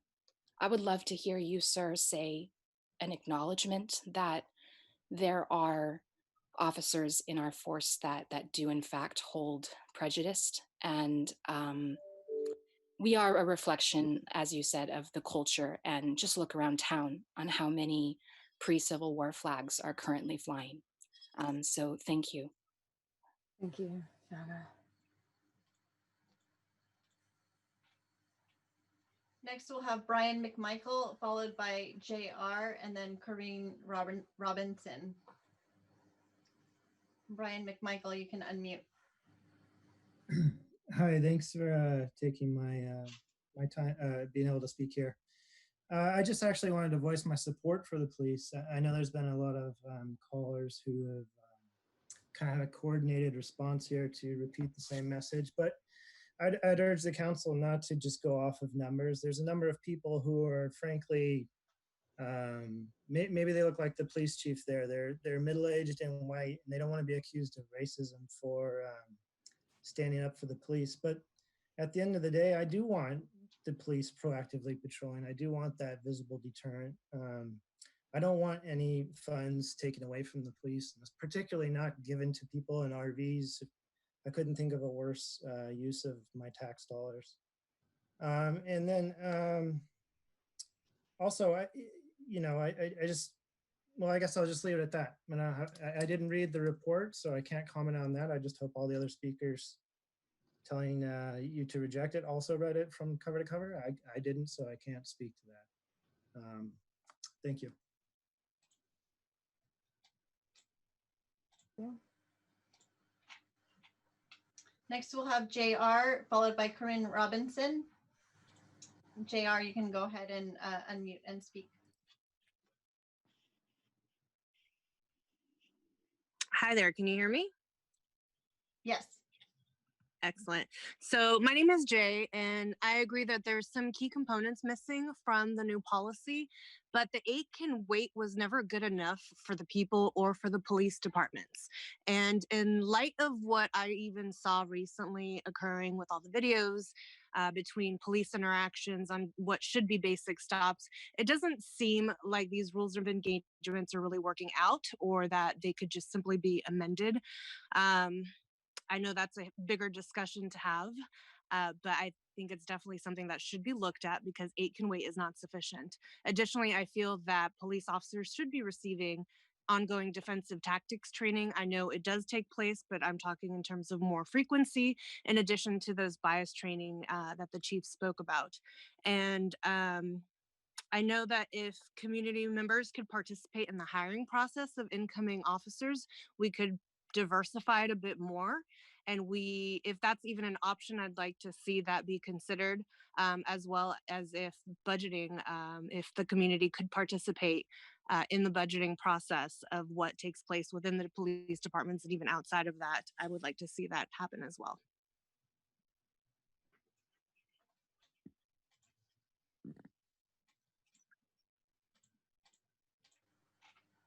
Next, we have Corinne Robinson, followed by Robert Bailey, and then George Carpenter. Go ahead, Corinne.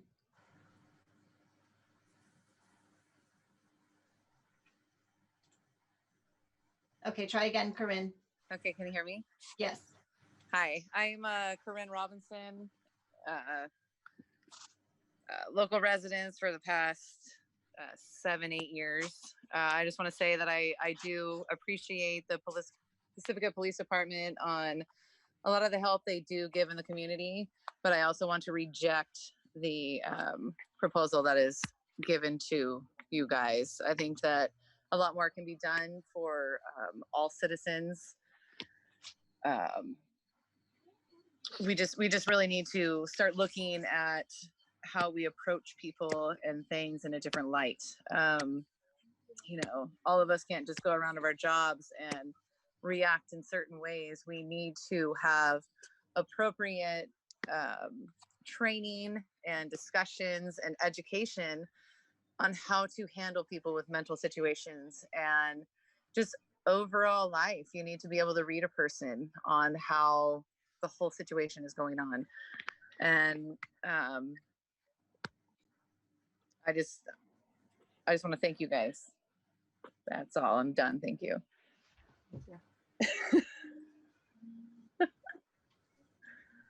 Public. Next, we'll have Robert Bailey, followed by George Carpenter. Go ahead, Robert. Yes, I just wanted to share. My name's Robert Bailey. I'm a Native American living here in Pacifica for 40 years. I support the police department because of some of the things, recent things that just happened. Defunding them would be crazy. Because just to give you an example, I was on my walk here in the Pacific Manor area, and people from these motorhomes, 2 of them came out, they were arguing, and one pulled a machete out just as I was passing them. I was glad that there was 2 police officers right down the street that I told, and they went running up there to handle the situation. Another situation that happened was there was a guy tweaking from the encampment that is going on over here, in which the guy was busting out the windows of the cars. I was totally happy when I called that in and they responded. To defund them is crazy. And just because we see things in other parts of the nation happening, they're not happening here in Pacifica. At least I don't see that. Profiling and then the use of excessive force. I don't see that in Pacifica. It might have happened in San Mateo County, but not here in Pacifica. And this is what I think we're looking at. So as a concerned citizen, what I like to know, how do I get informed when these meetings, the community meetings with the police officers come about? I like to be a part of that. So you have my, I guess, email on there. So if you can let me know when the chief, because I like I said, I support these guys. They're number one in my book. Thank you, Robert.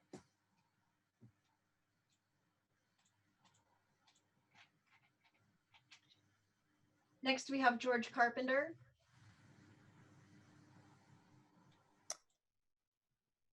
Hello, can you hear me now? Yeah, you're going to want to start from the beginning. All right, cool. Thank you for giving me a second shot at this. So again, my name is George Carpenter, and I'm a constituent in District 1 and a member of Pacifica Social Justice. After the June study session, 32 callers described in detail the degree in which Pacifica PD have harassed people of color, humiliated school children, and contributed to the death of Errol Chang. Chief Stidle's response to the collective outrage is inadequate and does not speak to the change people want to see.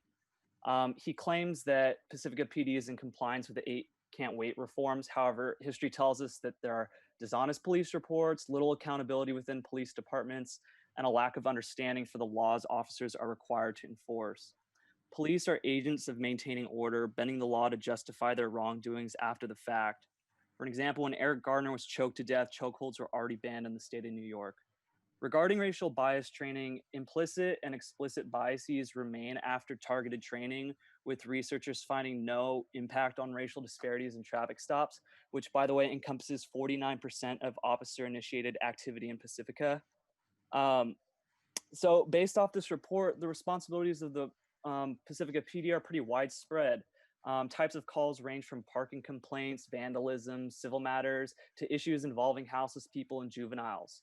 Armed government officials should not be the answer to all societal ills. Their scope of responsibility is far too wide, and it's created a culture of fear, not safety in Pacifica.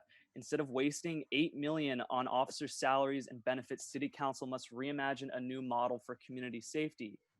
In response to the collective trauma, Chief Seidel believes that a Citizens Police Academy and an increase in the Pacifica PD's budget are what the people want. In reality, we want affordable housing, COVID-19 relief, financial aid to our firefighters, higher teacher salaries, free mental health services, more funding for youth programs, habitat restoration, resources to the homeless. You get it. But more importantly, we want City Council to listen to us. So please reject this proposal. Thank you. Thanks, George.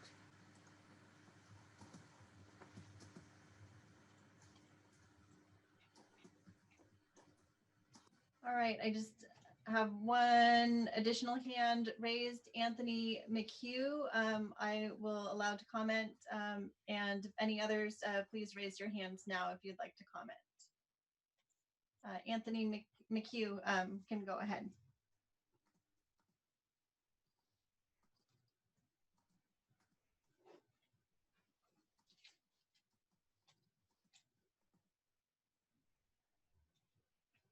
Anthony, you can go ahead and unmute and speak. One more time. Can you hear me now? I can hear you, yes. Okay, great. So I'm Anthony McHugh. I'm a resident of the Fairmont area of Pacifica. There are two comments that I'd like to make. The first one is regarding the file management system for the police department. I kind of consider the suggestion that there's not a better way of being able to review police reports as fairly ridiculous. I think that is a technology problem that can be very easily addressed nowadays. And I think that's something that if it's a matter of getting the funding, that needs to be brought up, and a professional needs to be brought in to update the record management in order to better review how effective the police department is, whether there's a potential for racial bias. I think a lot of these questions are, especially when you consider, is Pacifica similar or far different from other police departments across the country? The answer is data. The answer is you need to be able to take a look at what are the outcomes based on the incidents that are called out, based on the self-initiated actions. I think there's a lot that we can gain from that understanding of what the police are actually doing. And I very strongly support the idea of considering how the police department can be better, while at the very same time expanding, okay, what does it look like to have a defunded police department? What of the objectives of the police department can be met through other community and professional resources? And I think that from what I'm hearing, the city of Pacifica would be very excited to engage in that. And that should be a process that is not led by the police department. Thank you.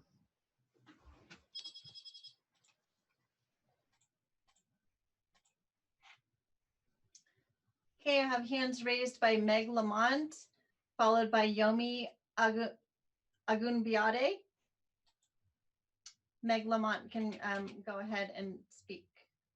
Thank you. Kind of building off the last speaker, I also wanted to say that it seems strange to me that we can't, until 2022, gather more information that would be searchable in some kind of way. Because again, until we have a better sense of how many of these stops is a disproportionate number of people of color, that data really helps people understand when there is unconscious bias, right? Where there's plenty of research suggesting a lot of the bias is unconscious. And it's when you see those numbers and you can analyze that data that you can really start to recognize where the problem is, get people to recognize it when they don't recognize it already, right? And so I work in schools, and a lot of studies on this in terms of different disciplinary actions for the same sort of infractions based on a student's race, right? And once a school can see that and measure it and track it over time, they can make changes and improve. And so I would also suggest that looking into ways that we could be collecting that data. I don't think it has to wait until 2022. I think there must be an interim solution where we could track more of that information. Thanks.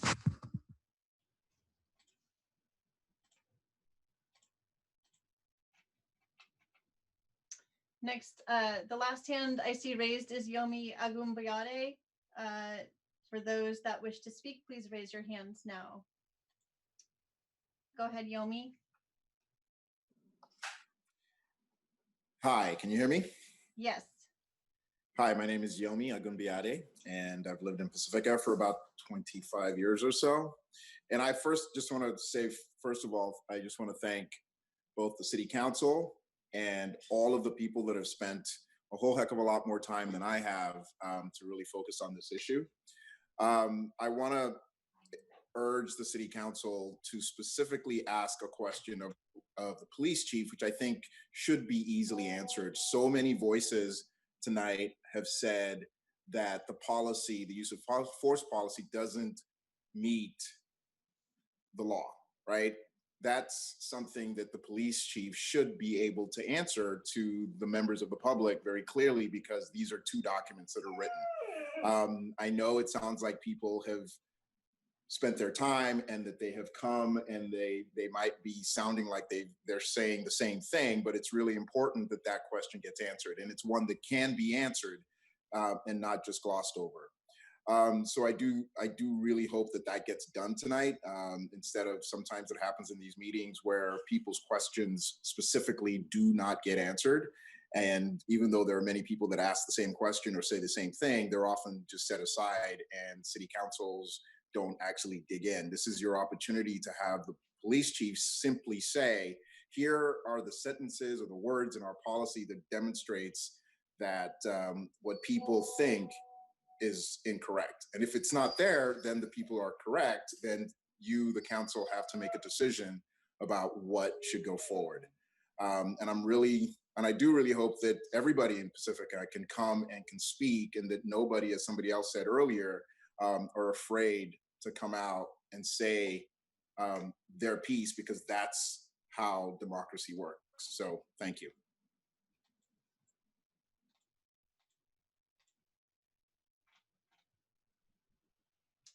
I see a hand raised by a call-in person with the last four digits 2024.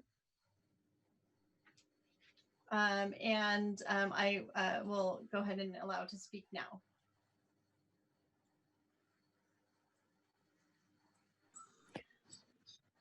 This is Lulu. Hi there, Okay.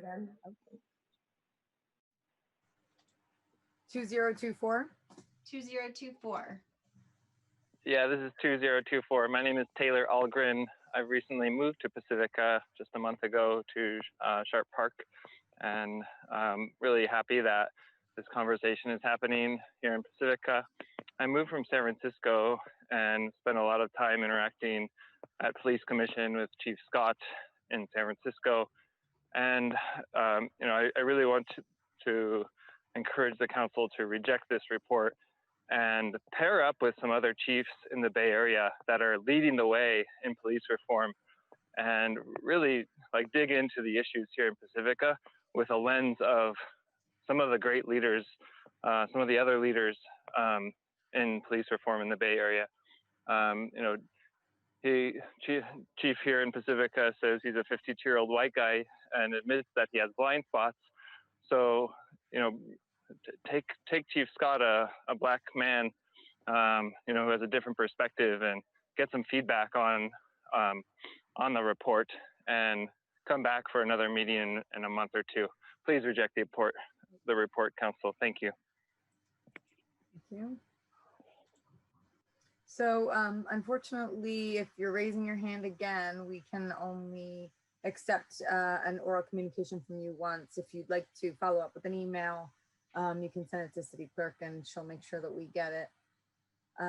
Anyone else want to speak? I don't see any more hands raised. So I think I will close public comment here and bring it back to council. Mayor Martin, I just wanted to interject that for those that would like to speak more, you can send your comments to publiccomment@ci.pacifica.ca.us. Great. Thank you. Okay, so that was awesome. That was such a great turnout and some really good information coming back at us. City manager, do you have a recommendation as to how, do we want to kind of look at short term and kind of go through this list here and have a discussion?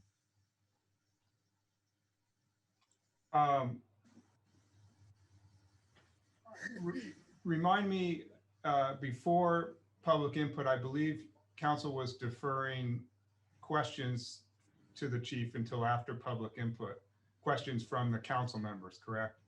So I would offer that now would be a time for questions for Chief Steidel or for me. And also, I think that there are some questions that were raised that Chief Steidel is prepared also to answer. Okay, great. Chief, do you want to go first? You're on mute. If you just kind of want to run down your list and then we can talk to council members. Certainly. So a couple things I wanted to comment on. First of all, I appreciate the input from the community members and everybody's opinions is valued in this forum. First of all, I'll put the one matter to rest regarding the policy. One of the members was, I could be wrong about this unless there's a second ACLU letter that I'm unaware of and I have not been privy to. That language that was used, I was following the ACLU letter that I have here, and that was from the initial letter prior to the changes in our policy. So the references to AB 392, the changes in the use of force law, AB 392, while it starts as an assembly bill, and those say when they make the changes, it'll say Penal Code Section 835A is amended to read. When you have an assembly bill, you're either creating or amending penal code sections. So I'm going to read to you the use of the deadly force section from Section 835 of the Penal Code. Quote, peace officer is justified in using deadly force upon another person. Here's the important part. Only when the officer reasonably believes, based on the totality of the circumstances, that such force is necessary. And then it lists the reasons why they would be necessary. I'm going to read from our use of force policy, 300.4 deadly force applications. The use of deadly force is only justified when the officer reasonably believes, based on the totality of the circumstances, that such force is necessary. It's verbatim. There's no question there. But it isn't though, Chief. It's police officers use deadly force only when necessary in defense of life.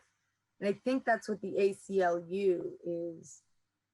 I mean, okay, there's reasonably in there that gets mixed up. So I just want to make sure that there is some sort of clarification in the difference. So again, I'm reading from the Penal Code. It says reasonably. Yes. Again, I'll read it again. Reasonably believes, based on the totality of circumstances, that such force is necessary. Reasonably believes, based on the totality of the circumstances, that such force is necessary. Now, then the Penal Code goes into A, to defend against the imminent threat of death or serious bodily injury to another person. And ours also says to protect others from what he or she reasonably believes is an imminent threat of death or serious bodily injury to an officer or another person. The reasonably believes, totality of circumstances, that such force as necessary is the standard and is word for word what is in our policy. And again, this policy has not only been was vetted by our city attorney staff, the experts at BWS, who agreed that we are in compliance with the law. I don't know how much more verbatim that can get. I understand the concerns. I'm not sure whether reading from or what the ACLU wants, but we are in compliance with the law. And so would there be opportunity to talk about including the language that the community has brought up into that policy? The language is in there. Okay. It's there. Again, when the city attorney's office vetted this with us and reviewed it, they transferred the language. I'm fairly certain that since July, when that was reviewed and rolled out, that the ACLU looked at it and actually has another response to it. And I can say that because I know two members that were on the call tonight I met with earlier in the week, and they had said that the ACLU had said there was a difference. So I can only tell you that from what I know, the police officers use police officers use deadly force only when necessary in defense of life. I think what prefaces that is the word reasonably believes, and that may be the issue, but I think it's worth exploring that. And it may not be tonight, but maybe we get that clarification before we make any decision on that tonight. Sure, absolutely. Because it feels like, at least I understand that city attorney, it's city attorney's job to protect us, to protect you, everyone from litigation, but at the same time, it's our job to listen to the community. And I want to make sure that before we're saying, yes, we agree with this, what are we agreeing to versus what is the community requesting? Did other council members, Mike? I would suggest that, Chief Steidel referred to a letter that he has, and you're indicating that a second letter happened, that maybe if the community can forward the second letter to the city for them to look at it and review it. That seems to be in my opinion, the issue. Okay, there seems to be a second letter that Chief Steidel's not aware of. So if whoever has the copy of the letter, forward it.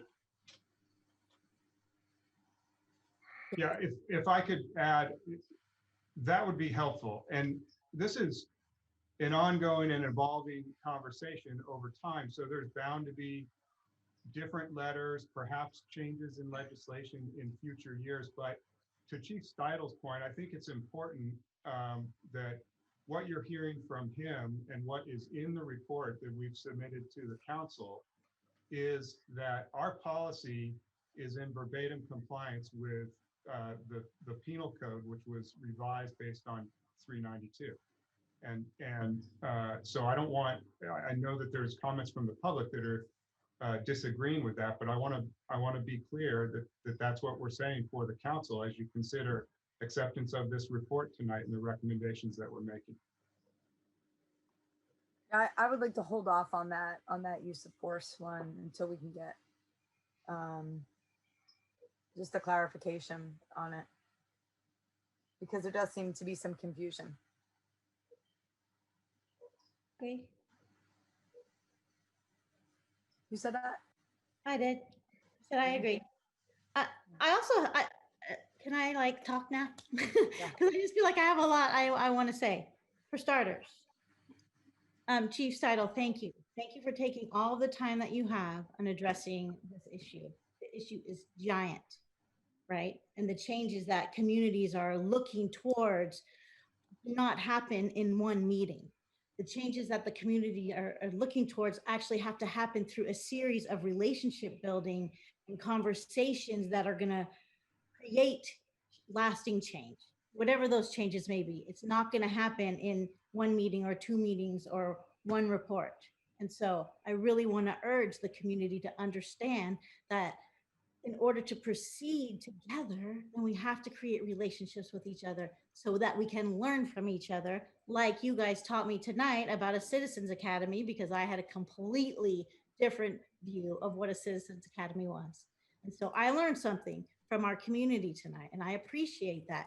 And that's how this has to work. It's a conversation that we have to have so that we can build trust with each other, because I trust Chief Steidel and I trust my community. And so I think that there has to be trust building that happens so that we can move towards conversations about how to approach community safety in a different perspective. It's a new way of thinking that's going to take time and effort.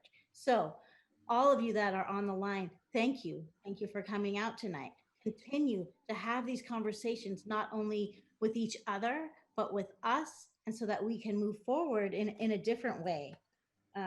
Thank you for letting me say that, because my heart is racing. I feel like there's just so much more to say, but I really do appreciate the work that our police department has done already, because it's the beginning, the very beginning of these conversations and how things are going to change.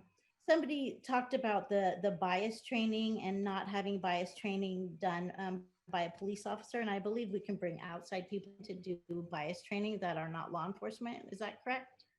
Yes, and that's actually when I spoke to using different groups for that type of training, having different officers having different experiences with different groups, in doing that, not just a regimented training, but you know, there are some groups and some consultants that will do this type of training, that have the experts, that have the people that are specially trained in this, with what we're looking for hopefully is a wide variety of experiences from people that now train in this topic, that can give us, you know, real world examples and help us all, the community and the department, better to understand what the issues and are. not only the training for our officers, but we can bring in folks from the social justice world to come in and do trainings for our community, right? So there's all these different ways that we can approach this and bring different people in so we can learn from each other. Exactly. Okay, I'm going to stop talking for right now, but I'm sure I'll be back. If I could touch on one point that you had there, you know, we agree it's very, very rare in a forum like this that I would outright reject something, but respectfully, I outright reject and will never accept the notion that the police should not be communicating with the community, as some members who spoke tonight have said. And again, I respect their opinions. However, the people that we reached out to start those conversations were not only grateful for that outreach, but have agreed to meet with us further to continue these important conversations. I would say our command staff and myself, probably since the last meeting, have had no less than 75 to 100 contacts with people who called or emailed or came to talk to us or approached us to talk about these issues and express their support, but also realizing that this conversation is very, very important. This narrative is very important. One of the very first things that I was taught in the police academy 30 something years ago was that law enforcement has to be part of the community. You can't go off and do your own thing and run your own show and protect the community and not have the community involved. And that involves a two-way conversation. And this department, not as long as I'm running it, will never, ever, ever stop that communication and will never stop that outreach. And I can promise you that. Thank you. I agree with you, Chief. I'm sorry. I just want to tack on to that because I've said this before, but you know, back in the day when police officers lived in the community, they were part of the community. There wasn't such a stigma of, oh, there's a police officer behind me, because they knew who it was, and that police officer was part of the community. They were out walking the beat. The beat was their neighborhood. And so times have changed, prices have changed, and sometimes police officers don't live in the town where they work. And I think it's very important that the police officers become part of the community. For the Black Lives Matter march, that you were there marching with us, that was truly awesome. And I actually thought completely differently of the Citizens Academy. I understand how it could attract a certain clientele that maybe, you know, some would not agree with, but we have to hear different views in order to think different ways. And if you read the actual description, the purpose is to provide an inside look at how police department works, but it's a dialogue. It's not just like, this is how we, it's the reason is because they want to be sitting next to you. They want you sitting next to them. And then both parties benefit. It's not a police academy where people are going to go out and start self-policing, and it's not that at all. Maybe it should be called something different.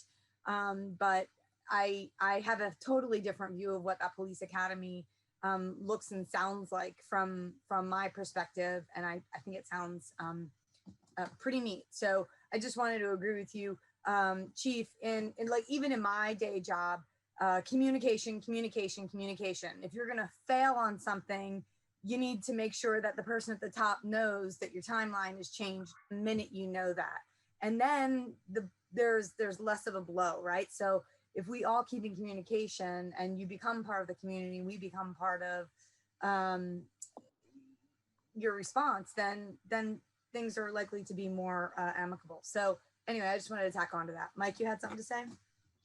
I was actually just going to kind of repeat what you said. I think the slight out of hand that the police academy is bad seems to be kind of like a closed mind. I mean, I think the chief would be willing to open that up and have input when the academy is designed and, for lack of a better word, the lesson plans are done, you know, to hear from people. What are they interested in? What are their concerns? What you would like to share, and have people look at it. To just outright condemn something, having not witnessed it, experienced it, or even seen some sort of syllabus for it, I think is wrong. Okay. And I just think that, you know, and he, you know, the chief is just floating some trial balloons here. And this is the second meeting we've had, and we're starting the dialogue, just like Mary Beer said.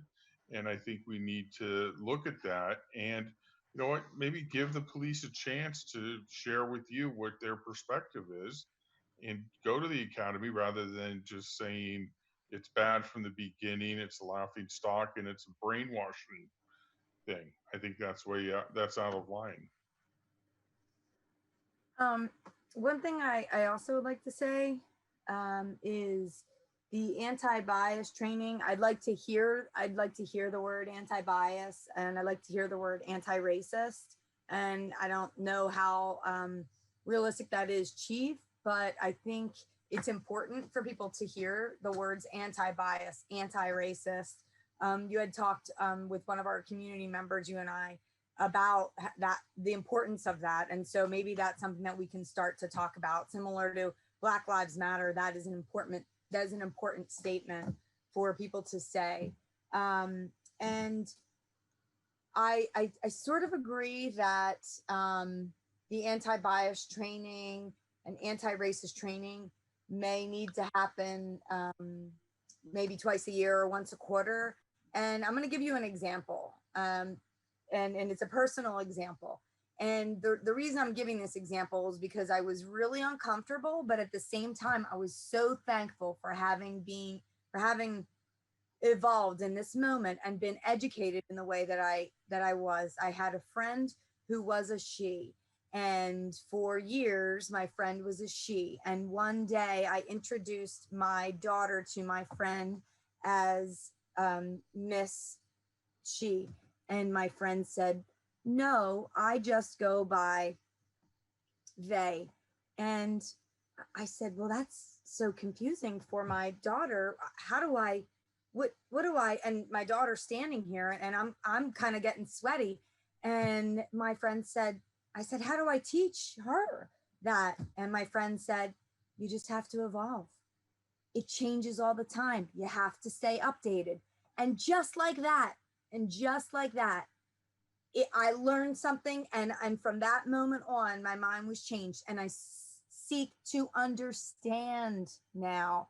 That is about how to build the community. I'm looking at my poster that I have up in front of me, that how to build a community is seek to understand. So times change, you know, and I learned tonight that a word that I've been saying since childhood is racially charged. Now I have to change, and how important and how uncomfortable it was for somebody to tell me that, but how grateful I am. So thank you for letting me give you that example. But now I'm always aware, I'm hyper vigilant, and I seek opportunities to teach my children, especially when they're young, because they're so much more accepting, right? And they love learning all this new stuff. So that's why I say I think anti-bias and anti-racist training once a quarter, because everything changes, you know. Some of the words that you used to be able to say, you can't say. And it's something so simple as what you decorate your ice cream with.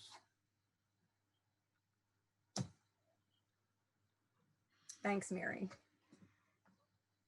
Sue Beckmeyer?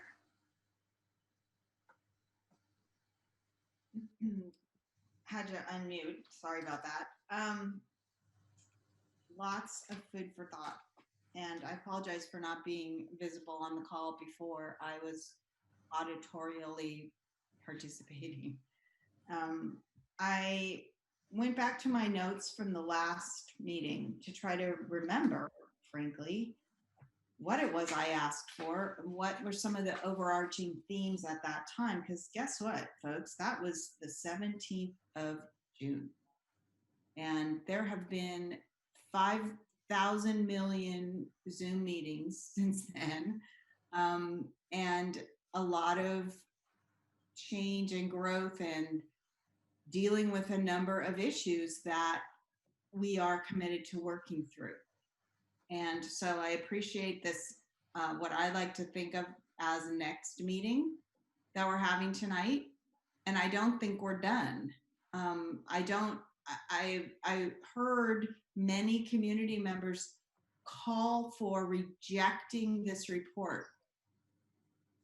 And I work in a school. I've spent almost all of my adult life working in some form of educational institution. And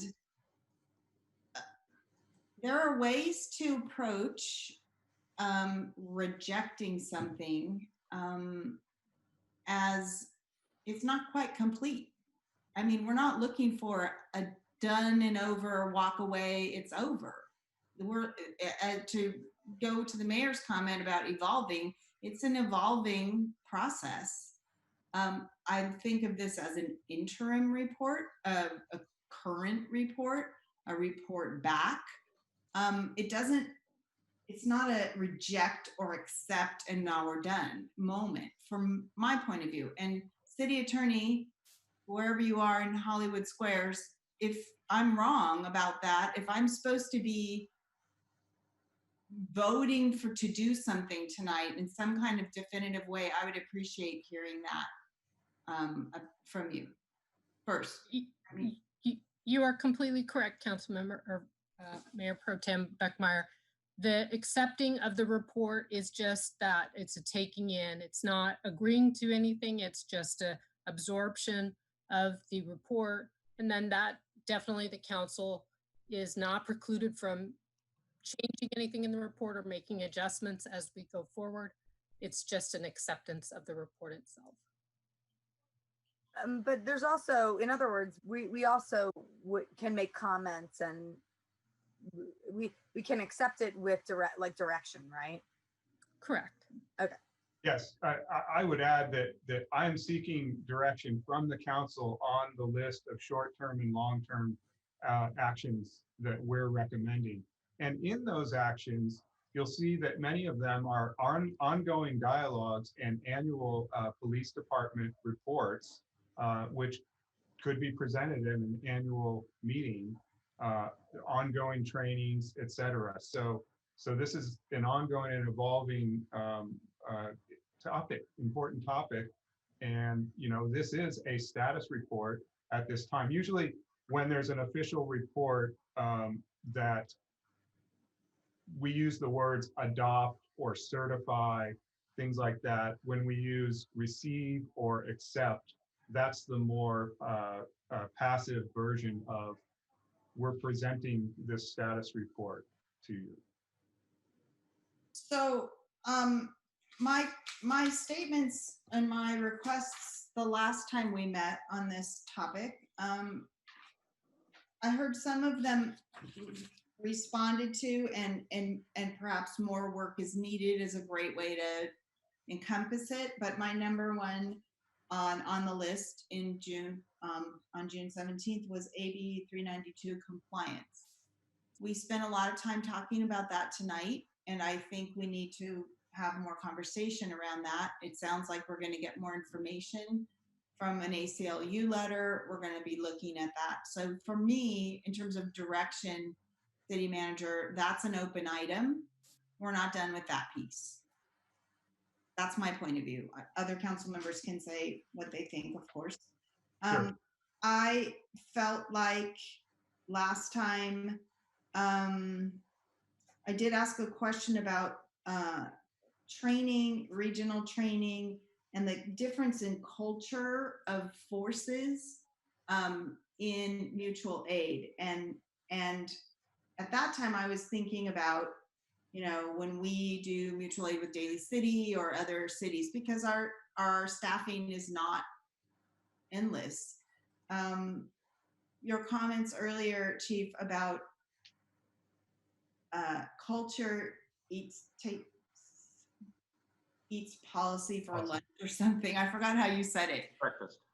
Breakfast. Oh, sorry, breakfast. Well, you know, I'm not a morning girl. So I feel like that is a really important piece that's being lost here. And we need to revive that. You know, what is our culture? What is our expectation? What are our values? And those are the kinds of things that get raised in meetings like this, but we independently think about and are part of, I hope, bias training, anti-bias training, anti-racist training. Those kinds of things bring some of those unconscious assumptions up. So that is, in terms of direction, city manager, that's the kind of training I want to see happening for me, for other departments, for city staff, for the police department. So how to wrap ourselves around that, I don't know. That can be figured out. We have a great HR director. We have resources. So we'll figure that out. This piece about data, I mentioned this at the last meeting about legacy systems. I mean, you'd wish that schools would have the most current of everything because we're teaching children, and we don't always. And frankly, most of the record keeping systems are quite antiquated.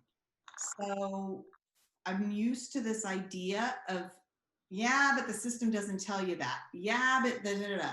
And I understand the frustration for people who work in an environment where that's just not the case, where we have instantaneous relational databases based on human language inquiry. We don't have to formulate a query. We just ask it in human language and it tells us the answer.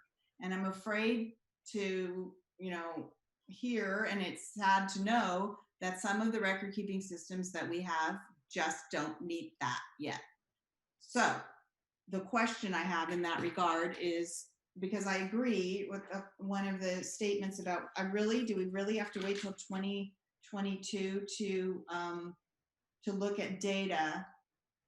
And isn't there a way that we can gather more information? And I think there probably is.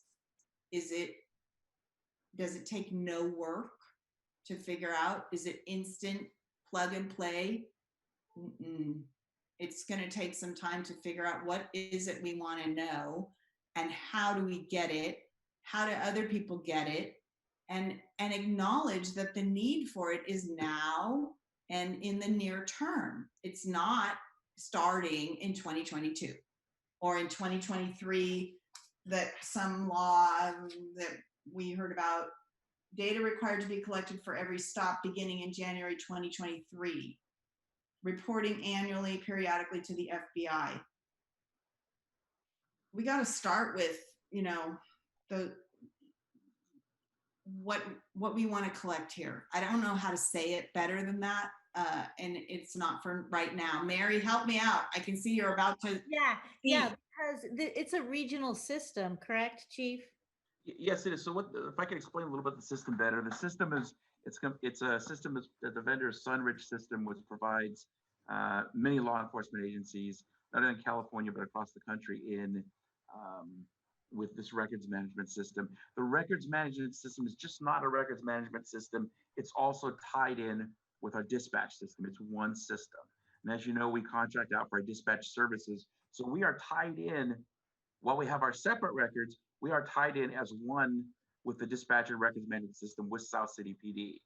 However, this, and I know we talk about what it can do and what it can't do, and you may question why I say it is a robust system, and that what we've programmed it to, what we've asked Sunridge to do in this county with our system, the system is magnificent in giving us what we want. But again, as I stated, as I talked about earlier, you know, think about all the different types of contexts, calls for service. There are just thousands, endless amounts of variables. The system is designed to search in certain ways based on the information that's put in there. For example, if I may, what we're talking about right now with Assembly Bill 953. What we're going to have to be putting into these systems is regarding stops, date, time, and location. That's easy. Reason, that's not in there now. The result of the stop, an absolute disposition. If an arrest was made, offense charged, perceived gender.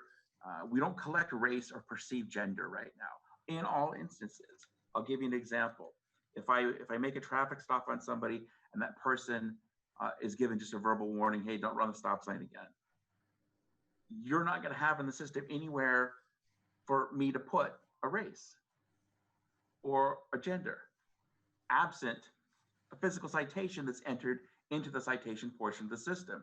What this law is going to require us to do is to be collecting the data as the officers are having these contacts in the field, and that data is going to be inputted into the system so it can be searched.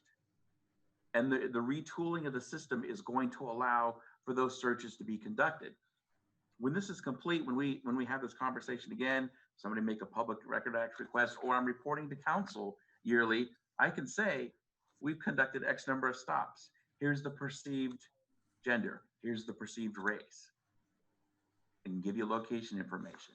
The system just isn't built to do that yet, but it will be. And it is a regional system in that we are responsible for purchasing our own software and purchasing the system, but this entire county is tied into the same system. I can pull up on my computer right now and find out what any law enforcement unit is doing anywhere in the county right now. And we share information, we have access to each other's information. And again, you know, the purpose of that is intelligence gathering so we can serve our communities you know, in a much better fashion. That's why this project is requiring the entire county. Now, we do have one of our Chief Mike Conley from Broadmoor Police Department. He's actually a retired deputy chief from the San Francisco Police Department. San Francisco Police Department is already on board with this, given the size of their department. That's what the law, that's what determines when you're required to have this implemented by. He already went through this at San Francisco PD and knows how to help construct, how to make these programs work. He was one of the key persons in charge of it as the deputy chief. So he's taken the lead for the Chiefs Association and leading us and making sure we'll get what we need from our vendor. All of our record managers are giving input. They know how the system works, our communication supervisors, such that this system is retooled in a fashion that we can get this information. It's going to cost money. And it's not going to occur overnight. It's not a matter of just flipping a couple switches and inputting a couple things and you have a brand new system. But Sunridge is prepared to do this, and they're working with us because, again, we're not the only law enforcement agency that has to meet these standards. It's the entire state of California that has to meet these standards. I have a question about perceived, the Yes. perceived gender and perceived race. I have a very good friend who is Filipino, and if you look at him, you would have zero idea that he was Filipino. Right. If you pulled over Kamala Harris, she's multiracial. How would you determine what race she was? You just do the I mean, best you that's can. a hard question. It is, and you can't ask. The law in this says you cannot ask gender and you cannot ask race. I know that came up. There was a couple of community members that seemed a little bit outraged by that, but it's not our decision. It's the law. We will not be able to ask that for our data collection. There are certain things. I mean, nothing's going to be 100%. Again, I know Kamala Harris, as you said, is multiracial, and with her last name Kamala Harris, you certainly can't tell from her last name. Maybe if it were an Asian name or a Filipino name, or there may be indicators if you know the language and what names are common to which ethnicities. But again, just because it's common doesn't mean it's always so. So it's not going to be 100%, but we have to follow what the law says. And I have a question. So if there's, and we know that there's advocate groups on the line, right? And so if they want to advocate for change to that law, where would they go? How would they? Some people they would have to talk to their assemblyman or their senator, Kevin Mullen or Jerry Hill. Okay, you guys hear that? And this was actually, I believe Dr. Shirley Weber was the author, or was the, this is a Shirley Weber bill. Shirley Weber bill. Yeah, I mean, and if there is concern, and it's interesting, if I could share how we've come full circle. When I first started in law enforcement, it was not uncommon. You're writing your citation. Your driver's license doesn't give your ethnicity, doesn't give your race. So you look at it and you talk to the person. Are you Filipino? Oh, okay, you're Filipino. You write the code for Filipino on the citation. Then we turn towards, as we morphed, I would say within the last at least 10, 15 years, to why does that matter? Why are you asking my race? Why does that matter? We would get questions like, are you not going to give me a ticket if I'm Filipino?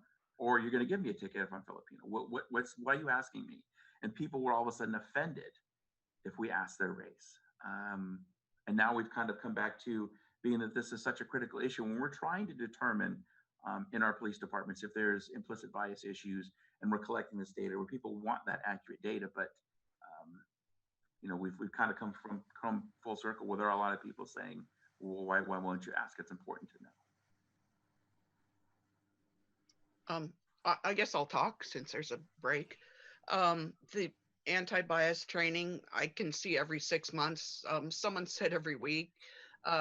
We hardly have any officers on duty at any given time in this town, and every week is just, it would go in one ear and out the other because it wouldn't be anything new every week. A community member asked if they could hire the officers. You can't go in and tell Amazon that, oh, the community wants to sit here and we want to decide what people you should hire for different positions. That just doesn't happen in life. And most of my things, I kept writing down 392, because I do want to see the exact wording in both. And I know you went over it. I believe that what you said follows the law, but I will also wait to see what the ACLU letter looks like. Obviously you haven't seen it, so that's an important factor. I was really surprised that a lot of community members who spoke tonight said, well, I wouldn't talk to the police. But if you don't talk to the police, how are you? It's all about communication. It's about communicating with each other, and you need to communicate. Defunding, look at Portland and Seattle. they've defunded. I don't want us to be like that. I don't want people to just run rampant and because of defunding of the police. We need the police here. I've gotten more emails than people who spoke up about not defunding the police and about asking questions, um, more in-depth questions like how many people have been shot in Pacifica. We obviously don't know the races, but what are our statistics on that? Those are the questions. Are we changing something that doesn't necessarily need to be changed at this time? I can provide you an answer to that. Okay. So we have, as far as a law enforcement officer from any agency, not just Pacifica, firing a weapon at a human being, in the 27 plus years that I've been here, it's happened one time, and that's the shooting on San Pedro Avenue with Earl Chang that we've discussed at a couple. It's been brought up a couple of the meetings we've had here. Other than that, I want to say, and it was well before I was here, it was a non-fatal shooting, and it was this mid to late 70s or early 80s. Other than that, and I'm not talking about fatal incidents, I'm talking about any incidences where our officers have discharged a firearm at a human being. Okay. So we aren't San Francisco, we aren't Portland, we're not Washington, D.C. Things are different here. Chief, I was just wondering, is there any discussion, the words defund police? Okay, now I'm taking that to mean resources that are spent by your department are redirected to some other person that would come and deal with the situation or provide some alternative services. And I don't really have any idea how much that would cost. And I was just wondering, has there been any talk from the Chief of Police Association as to taking that on as a regional basis, or checking with the county or even the state for funding for some of the issues for the frontline people, but also the back office people, like a halfway house, a rehab center, domestic violence shelter. All of those, need to be funded also. So, and that is all far beyond Pacifica's ability to do. So has there been any talk about that? And then is it possible, not like a whole big report, but I've heard Eugene, Oregon has a program where they have done this, okay? But they're also a city of, I think, 170,000 people. Right. So they have a lot bigger budget and are modeled different than we are. So I was just wondering, are you familiar with Eugene at all? And maybe next time we could start getting a picture of what defunding is and at this level? Certainly. So I think that I'll tell me if I miss anything. I'll start with things your comments. I'll backtrack a little bit. Starting with that type of model.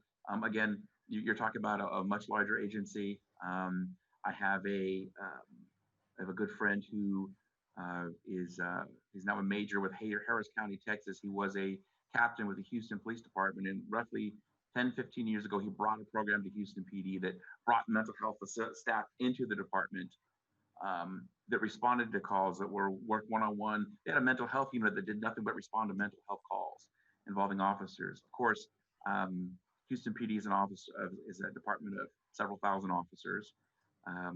Eugene, has much more officers and is a bigger community than we are. So when you look at defunding, which is why we tried to take a good look at our staffing and where we're at right now. As we all know, the city is not flush in money. Any chunk of money that you take away, for example, we were asking, knowing that COVID is affecting revenues from the city, right away, department directors gave cut from our budgets right away. Before we even submitted the budget, we trimmed it down. And that cut right away was an automatic freeze of a position for me.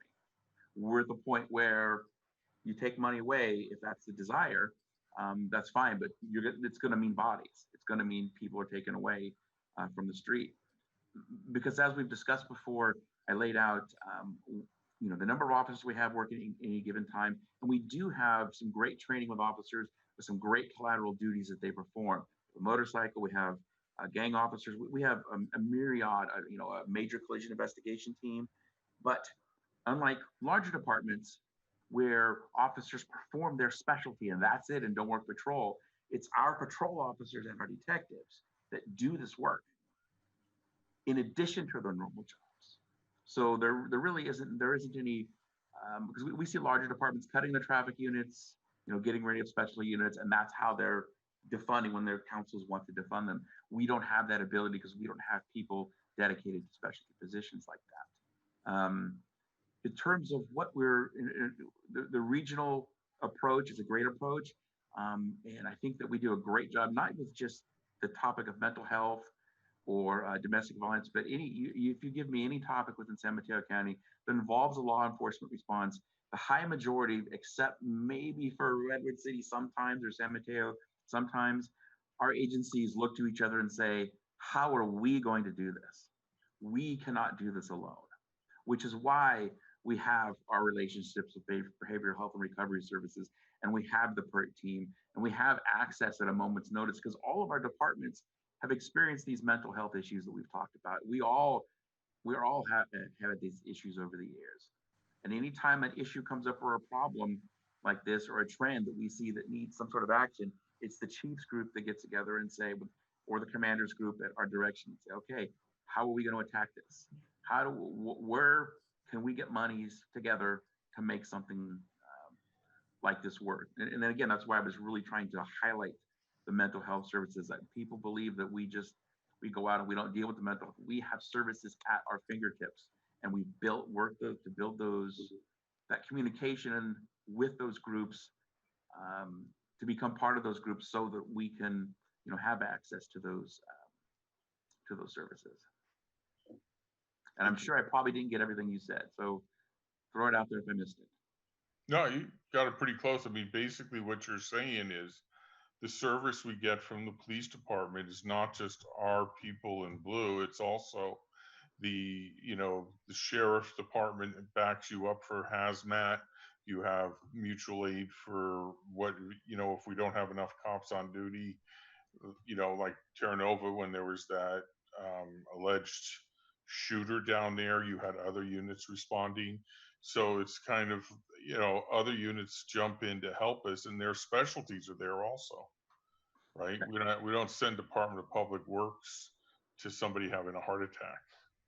You have to have the specialties involved for hazmat, especially, is just off the top of my head. There's the partnerships with the Office of Emergency Services, who controls all those resources, narcotics task force, gang task force, all these different things that are necessary that we have access to, that again, we don't have the funding for, the personnel to, as most agencies in this county, to do on our own within our own agency without some assistance.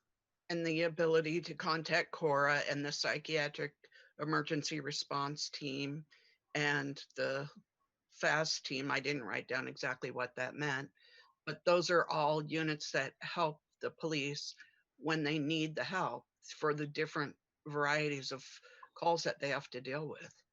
Right, and that's true. And what we do monthly is, and we're part of it, and I don't think I spoke to, but it's in the staff report, our field crisis collaboration meetings, where we have the disciplines, the police, the fire, the doctors, the behavioral health recovery services, and our departments bring cases. We say, hey, we have a community member A who has some mental health issues, or now maybe that person is homeless because of their mental health issues, and they're acting out and they're creating some issues within the community. We're not at a point where we can force them into some type of help. We bring these problems to this collaboration, and we get information from the different disciplines. That's when the behavioral health recovery services from San Mateo County will step in, and they'll say, okay, have you tried A, B, or C, and did you know we have this? Or call this person. But by the same token, because of those relationships, when I actually had a clinician call me at one point and say, if I have somebody that has mental health issues that's going to bottom out today because she's going to become homeless, she will be violent when she's under the influence of narcotics.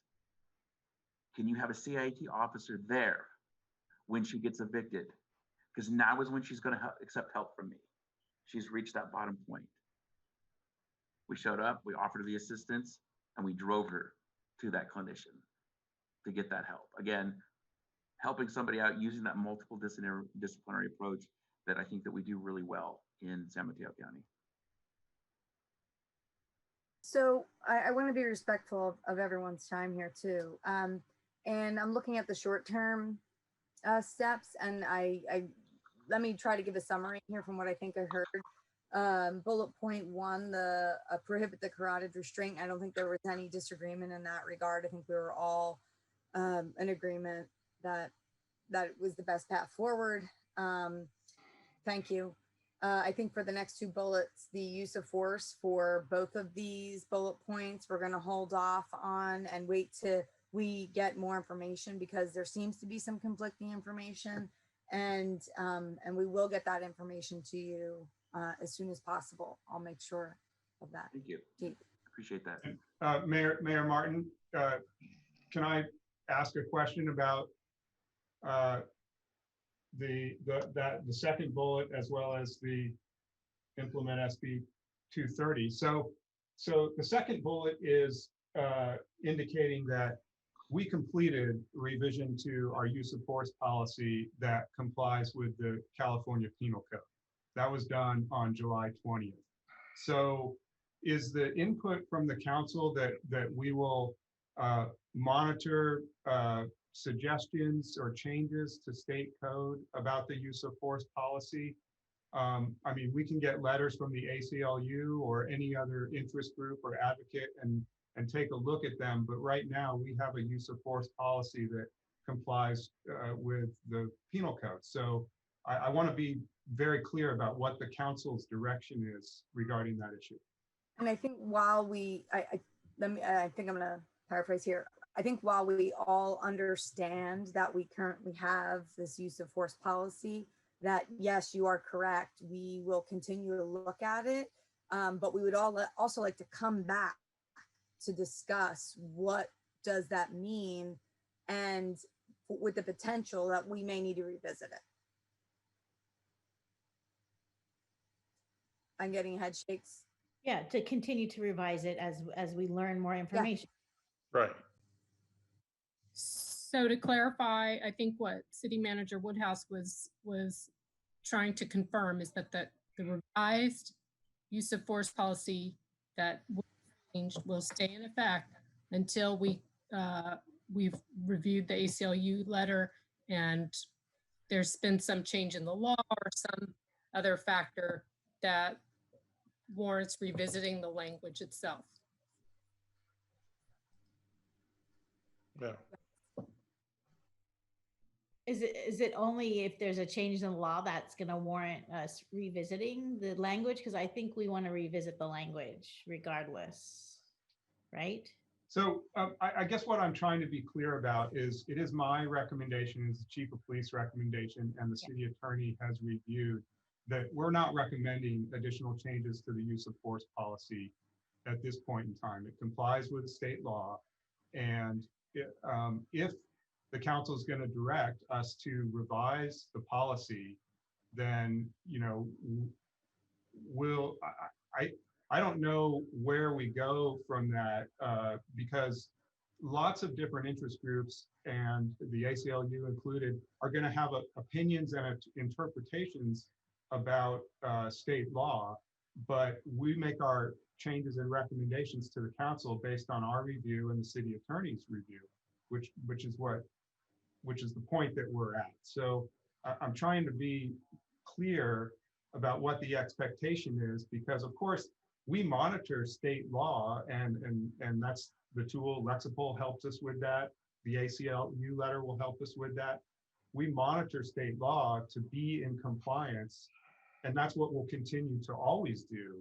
But is there an explicit sort of change that's being directed here?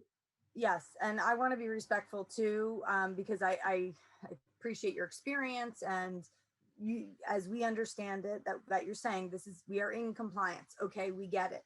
But I think what the council is saying is our constituents are telling us that there could be some discrepancy that is worth revisiting. And as part of the mayoral Obama pledge, we have all pledged to continue to look at this. So what we'd like to do is get clarification on that discrepancy and leave the option to have that discussion to potentially change the language in our use of force policy.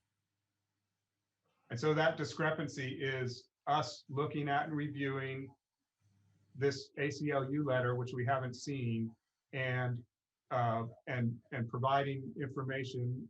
The attorney's office will look at that and will provide information to the city council about that letter. Yeah, I think that's great. And then we can all come back and have an hour-long meeting if we want, you know, to revisit those discrepancies, you know, what the answers to our questions are, and go from there. I mean, this is an open dialogue.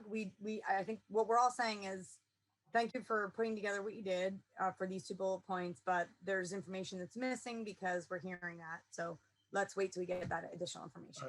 I'd like to accept the report today and then look into it, because if the way that you both went over the terminology and the people that spoke to us, the terminology, it's a semantics issue, maybe.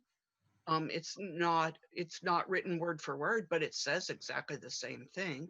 So if we accept it now and then we get an ACLU letter which says something different, then we revisit. But if we don't accept it now, then things aren't changed at all. No, things are changed right now because this has already been rolled out, correct, Chief? Yes, this is our policy.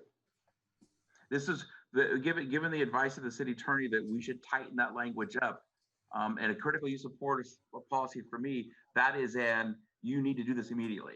This is a critical legal policy. So we did it immediately. So we're saying it can't be changed, but we're in compliance. Did it. But there's still some discrepancy in regards to the verbiage. And I know, Sue, you're saying it's semantics, but when you're dealing with the law doesn't recognize semantics. Well, the words were the same. The city attorney, does the law recognize semantics? So I think that I just want to reiterate that we have, we believe that the current policy is in compliance with the law, with the penal code. So I just want to say that first and foremost.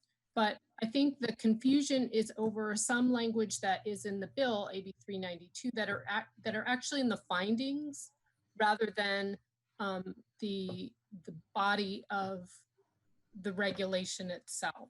So I think that's where there's some confusion. And within the body itself, the language differs slightly from the findings. But again, the policy itself is compliant with the penal code. Great. So we're currently compliant and we feel safe, right? But because we've all pledged to continue to look at our policies of use of force, then I think the majority of council agreed that let's wait to figure out what this discrepancy is and offer the potential that we may ask to change that language. Is that? Yeah. Okay, that clarifies it for me. We'll continue to monitor, and at some point we'll report back to the council about what we learned from this new ACLU letter regarding that issue. On the SB 230, we're working towards the changes for compliance to that. And so I wanted to make sure to be clear about what the council's direction was regarding that one. Just continue doing what you can, right? Okay, so that bullet's accepted, or that action is supported. Yes. Okay. And then police department bias training. Correct me if I'm wrong. I think I heard twice a year that there was an agreement to do it twice a year. Sue Vaterlos, I think you said that.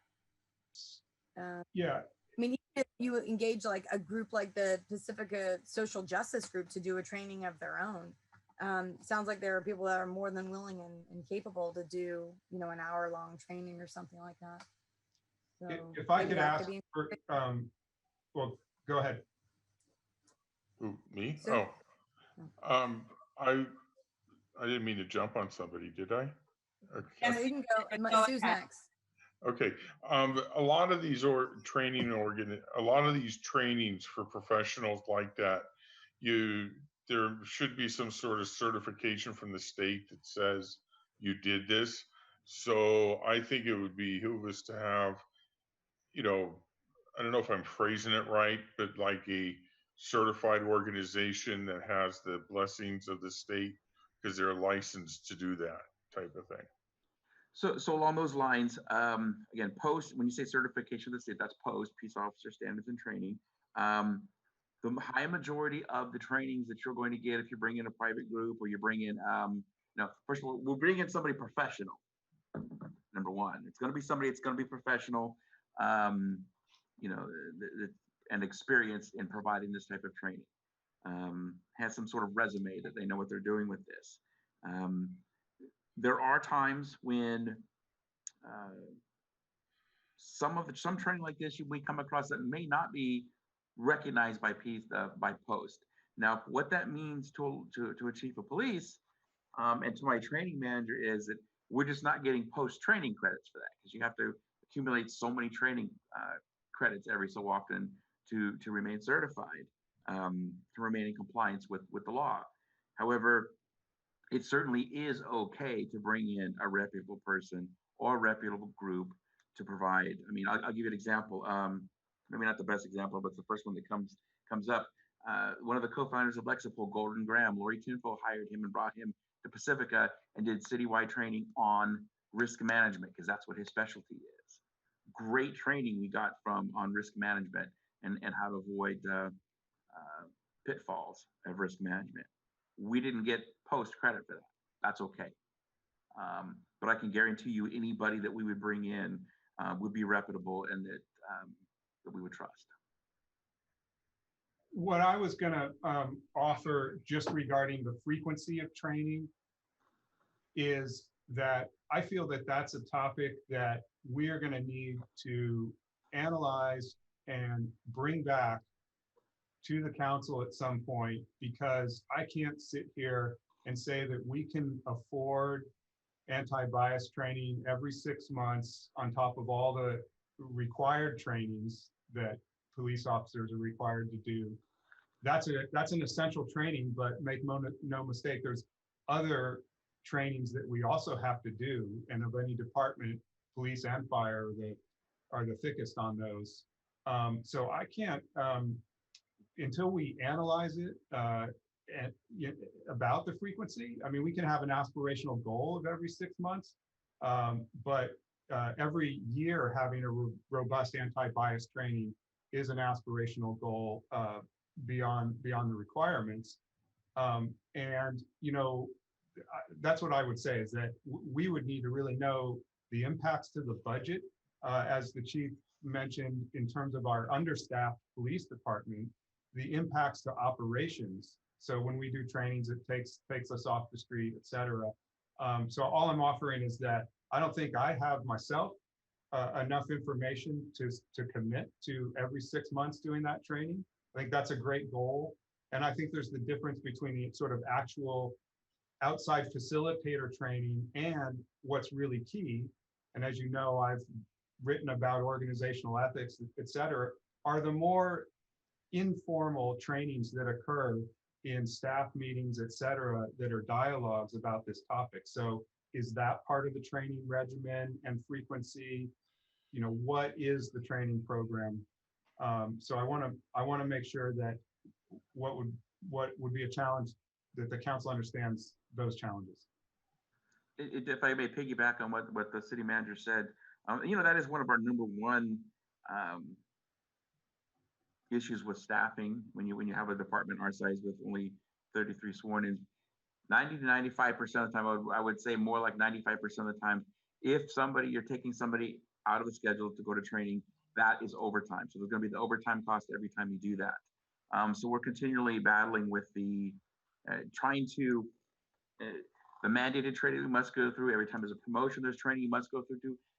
If you go into a specialty or a different assignment, there's training the post requires you go to. It seems like if you look on our schedule at any given time, there's always a handful of people that are training.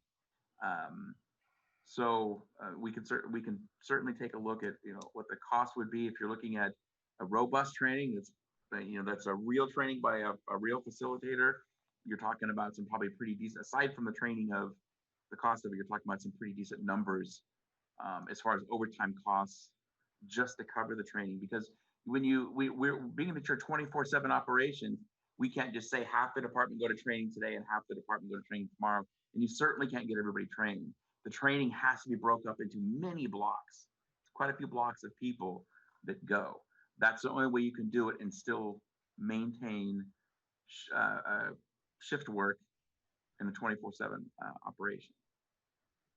Yeah, noted, and appreciate all the issues that come along with that, because I work somewhere and I'm always encouraged to go to training, but it's not always possible because I'm up here with my work. But when I do go, it's for the better of the enterprise. Just like when a police officer goes, it's for the better of the community. So I appreciate you looking into that, city manager. And I think everybody agreed that more would be better. Let's do the best we can. And also maybe if you did mention the informal trainings, City Manager Woodhouse, maybe we can talk about that at some point and see what those might look like. I'm interested in that. I'm too. And I would like to attend one also. Yeah, right. I think we need. I feel like there was a real call for that tonight. Yeah, I don't want to put words in Chief Steidel's mouth. I use that word informal training. I guess the question for the chief would be, there are also labor agreement issues, regarding trainings and time and certifications, et cetera. But I would just ask the chief to express whether that sort of informal program is something that could exist in the police department. Informal, somebody define informal. Yeah, so I guess I'll just speak since I'm the one that used that phrase. Sometimes, like at executive team meeting this morning, when you and I showed the video about anti-bias to all of the department directors and had a conversation about it, that is a 20-minute informal training that helps the organization and the community, right? So okay, I guess that's sort of what I'm expressing. Certainly. So in a law enforcement agency, the high majority of time, there is some sort of informal training that's going on at briefings. It could be usually facilitated by a sergeant or somebody within the department that has some specialty that's going on. For example, we would, when I worked, when I was a sergeant, I worked a team, we would train on tactics. What are we going to do if this occurs tonight? What's our plan? What about just the constant thinking about how we're going to keep our community safe, how we're going to remain safe? An incident will occur maybe where something went well or something didn't go particularly well on a call.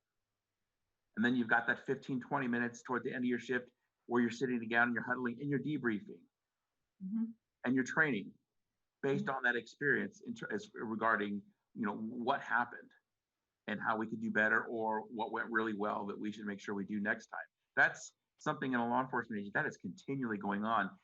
But if we're talking about a hot topic issue like this, the difference would be, because that type of training is informal training, it's not documented. There's no form or anything to use every time you sit down and talk about a topic. That's incredibly tedious. But if it's a hot topic item like this, where it's so important to staff and it's so important to council and the community, we would probably take the opportunity to make sure we have a plan in place to document that type of training. And although they're not getting training credit through post for it, we can say, hey, in the last 6 months, once a month, we've done some sort of briefing training that we found, short informal briefing training on anti-bias, Madam Mayor. Right. I So think yes, that's doable. That's exactly what I'm expecting when we're in my head when we're talking about this. I was thinking, where's the documentation? Because I think what I'm hearing from the community in tonight's meeting is a sense of where is it taking place, when is it taking place, that it's focusing on some different points of view than perhaps might already be occurring within police organization, and how to bring that in, that other perspective, and how to incorporate that into the work. I think that is what I was hearing. Maybe I'm off, but that's what I was hearing. Sounds good.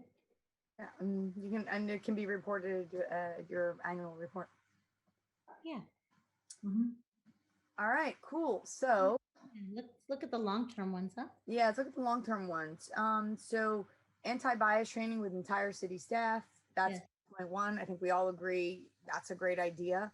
I think anti-bias training with police department and community members. Yeah, can we add council to that too, like entire city staff and council?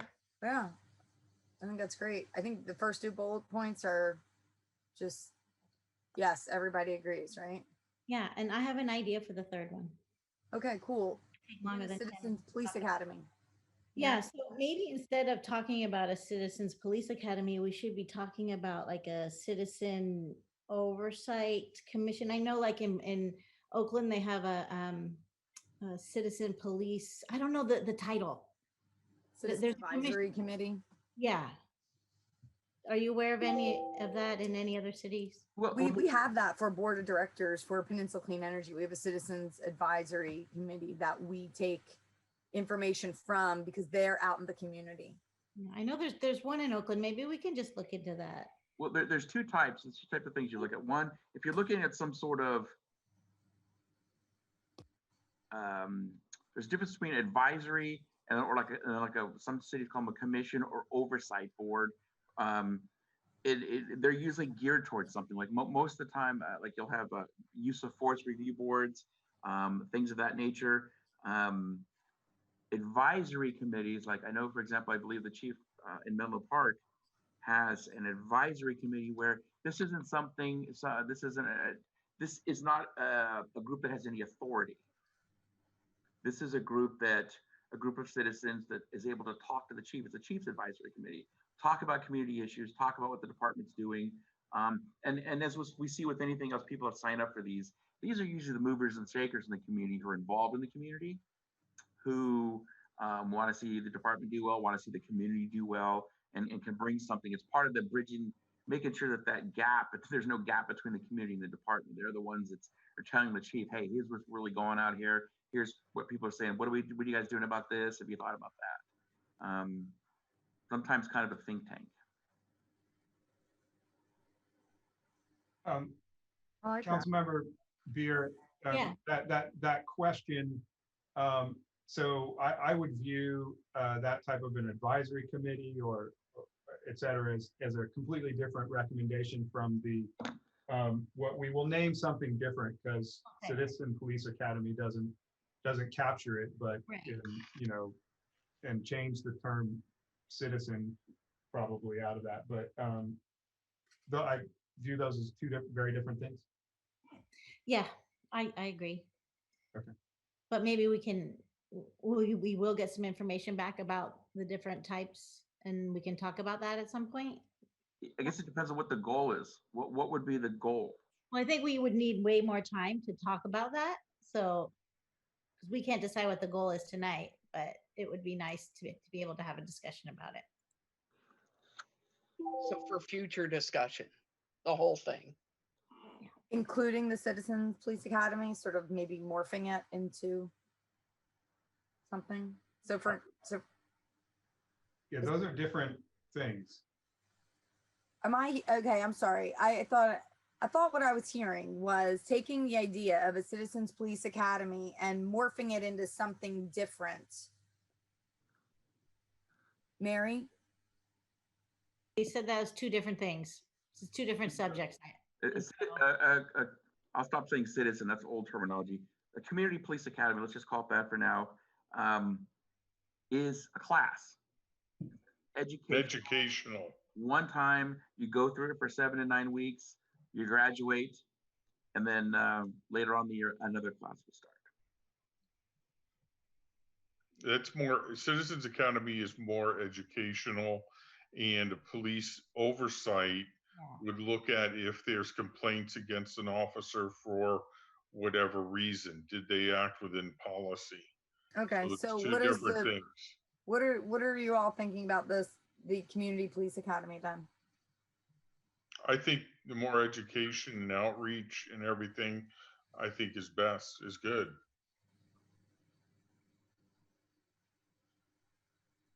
Anyone else? I'm okay with not having this class. I feel like a 5-week class. It's different than what I thought it was.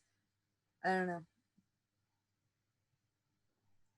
I feel better exploring something about what Mary suggested. So, Sue and Sue, what are your thoughts? I think there's room for both. I think there's an issue about the name and the scope, perhaps, the focus of the formerly known as Citizens Police Academy. But it is a more structured, informational learning model versus the citizens advisory concept seems more to me like community bringing issues, discussing issues, and raising issues, and receiving education. I'd like us to have a time where we sat down and discussed the meaning of either one of those things. Me too. And define it, and so that we could make a decision after. Thank you, after Sue. we know exactly what we're talking about. I agree with Sue Vatterlaus, and I don't think it's an either or decision. You know, so. Okay, good. Do you have direction, Kevin? So what I'm hearing is that at some future time, we would bring back the concept of a community police academy, or whatever we're going to call it, which is the more educational tool, and talk about the scope and potential cost and et cetera regarding that one. Also, to bring back at some point some maybe initial information about the concept of a police, what did we call it? Advisory commission, oversight commission, that falls in the category of an additional city commission or committee, which of course will bring back the information about the staff and resource impact that carries with it, and what the function of that type of thing would be. I mean, basically bring back some preliminary information about what exists in other cities and what works and doesn't, and how much they cost, and et cetera. Thank you so much. Thank you. Okay. Continue to proactively seek community outreach opportunities. I think that's a great idea. Anybody have any, specific ethnic groups, religions, age groups? I think community groups also would have a good perspective too. Anybody have any objections? No? Okay. Seek funding for goals requiring expenditures. This is something that you do all the time, so go forth and good luck. Piggy banks. Yes. And prepare an annual report focused on the goals. I think that's one of the best ideas too. And if there's the opportunity for council to provide feedback at that time too, and maybe the community is invited to that discussion. Well, certainly, I think, and maybe the report didn't go deep enough into it, but the idea behind that too is, this is things can change over time, and how is what we're doing need to be adjusted. So again, like you just said right there, it's a, you know, if it's at a council meeting and it's a report that's given, it's a formal report, and it's, you know, and we get input from the community on the report, and then further direction from the council. Perhaps it morphs a little bit, perhaps it changes, perhaps there's different data you want next time, whatever the case may be. But it's just to keep the keep that positive flow moving. Yeah. And so I only wish that this could have all been done in person. I know that, you know, doesn't even need to be said, but compared to Zoom, the meetings that are in person are so much better for people to actually communicate with each other. And sorry, my words are escaping me, but just be more on the same page than totally separate on little different screens.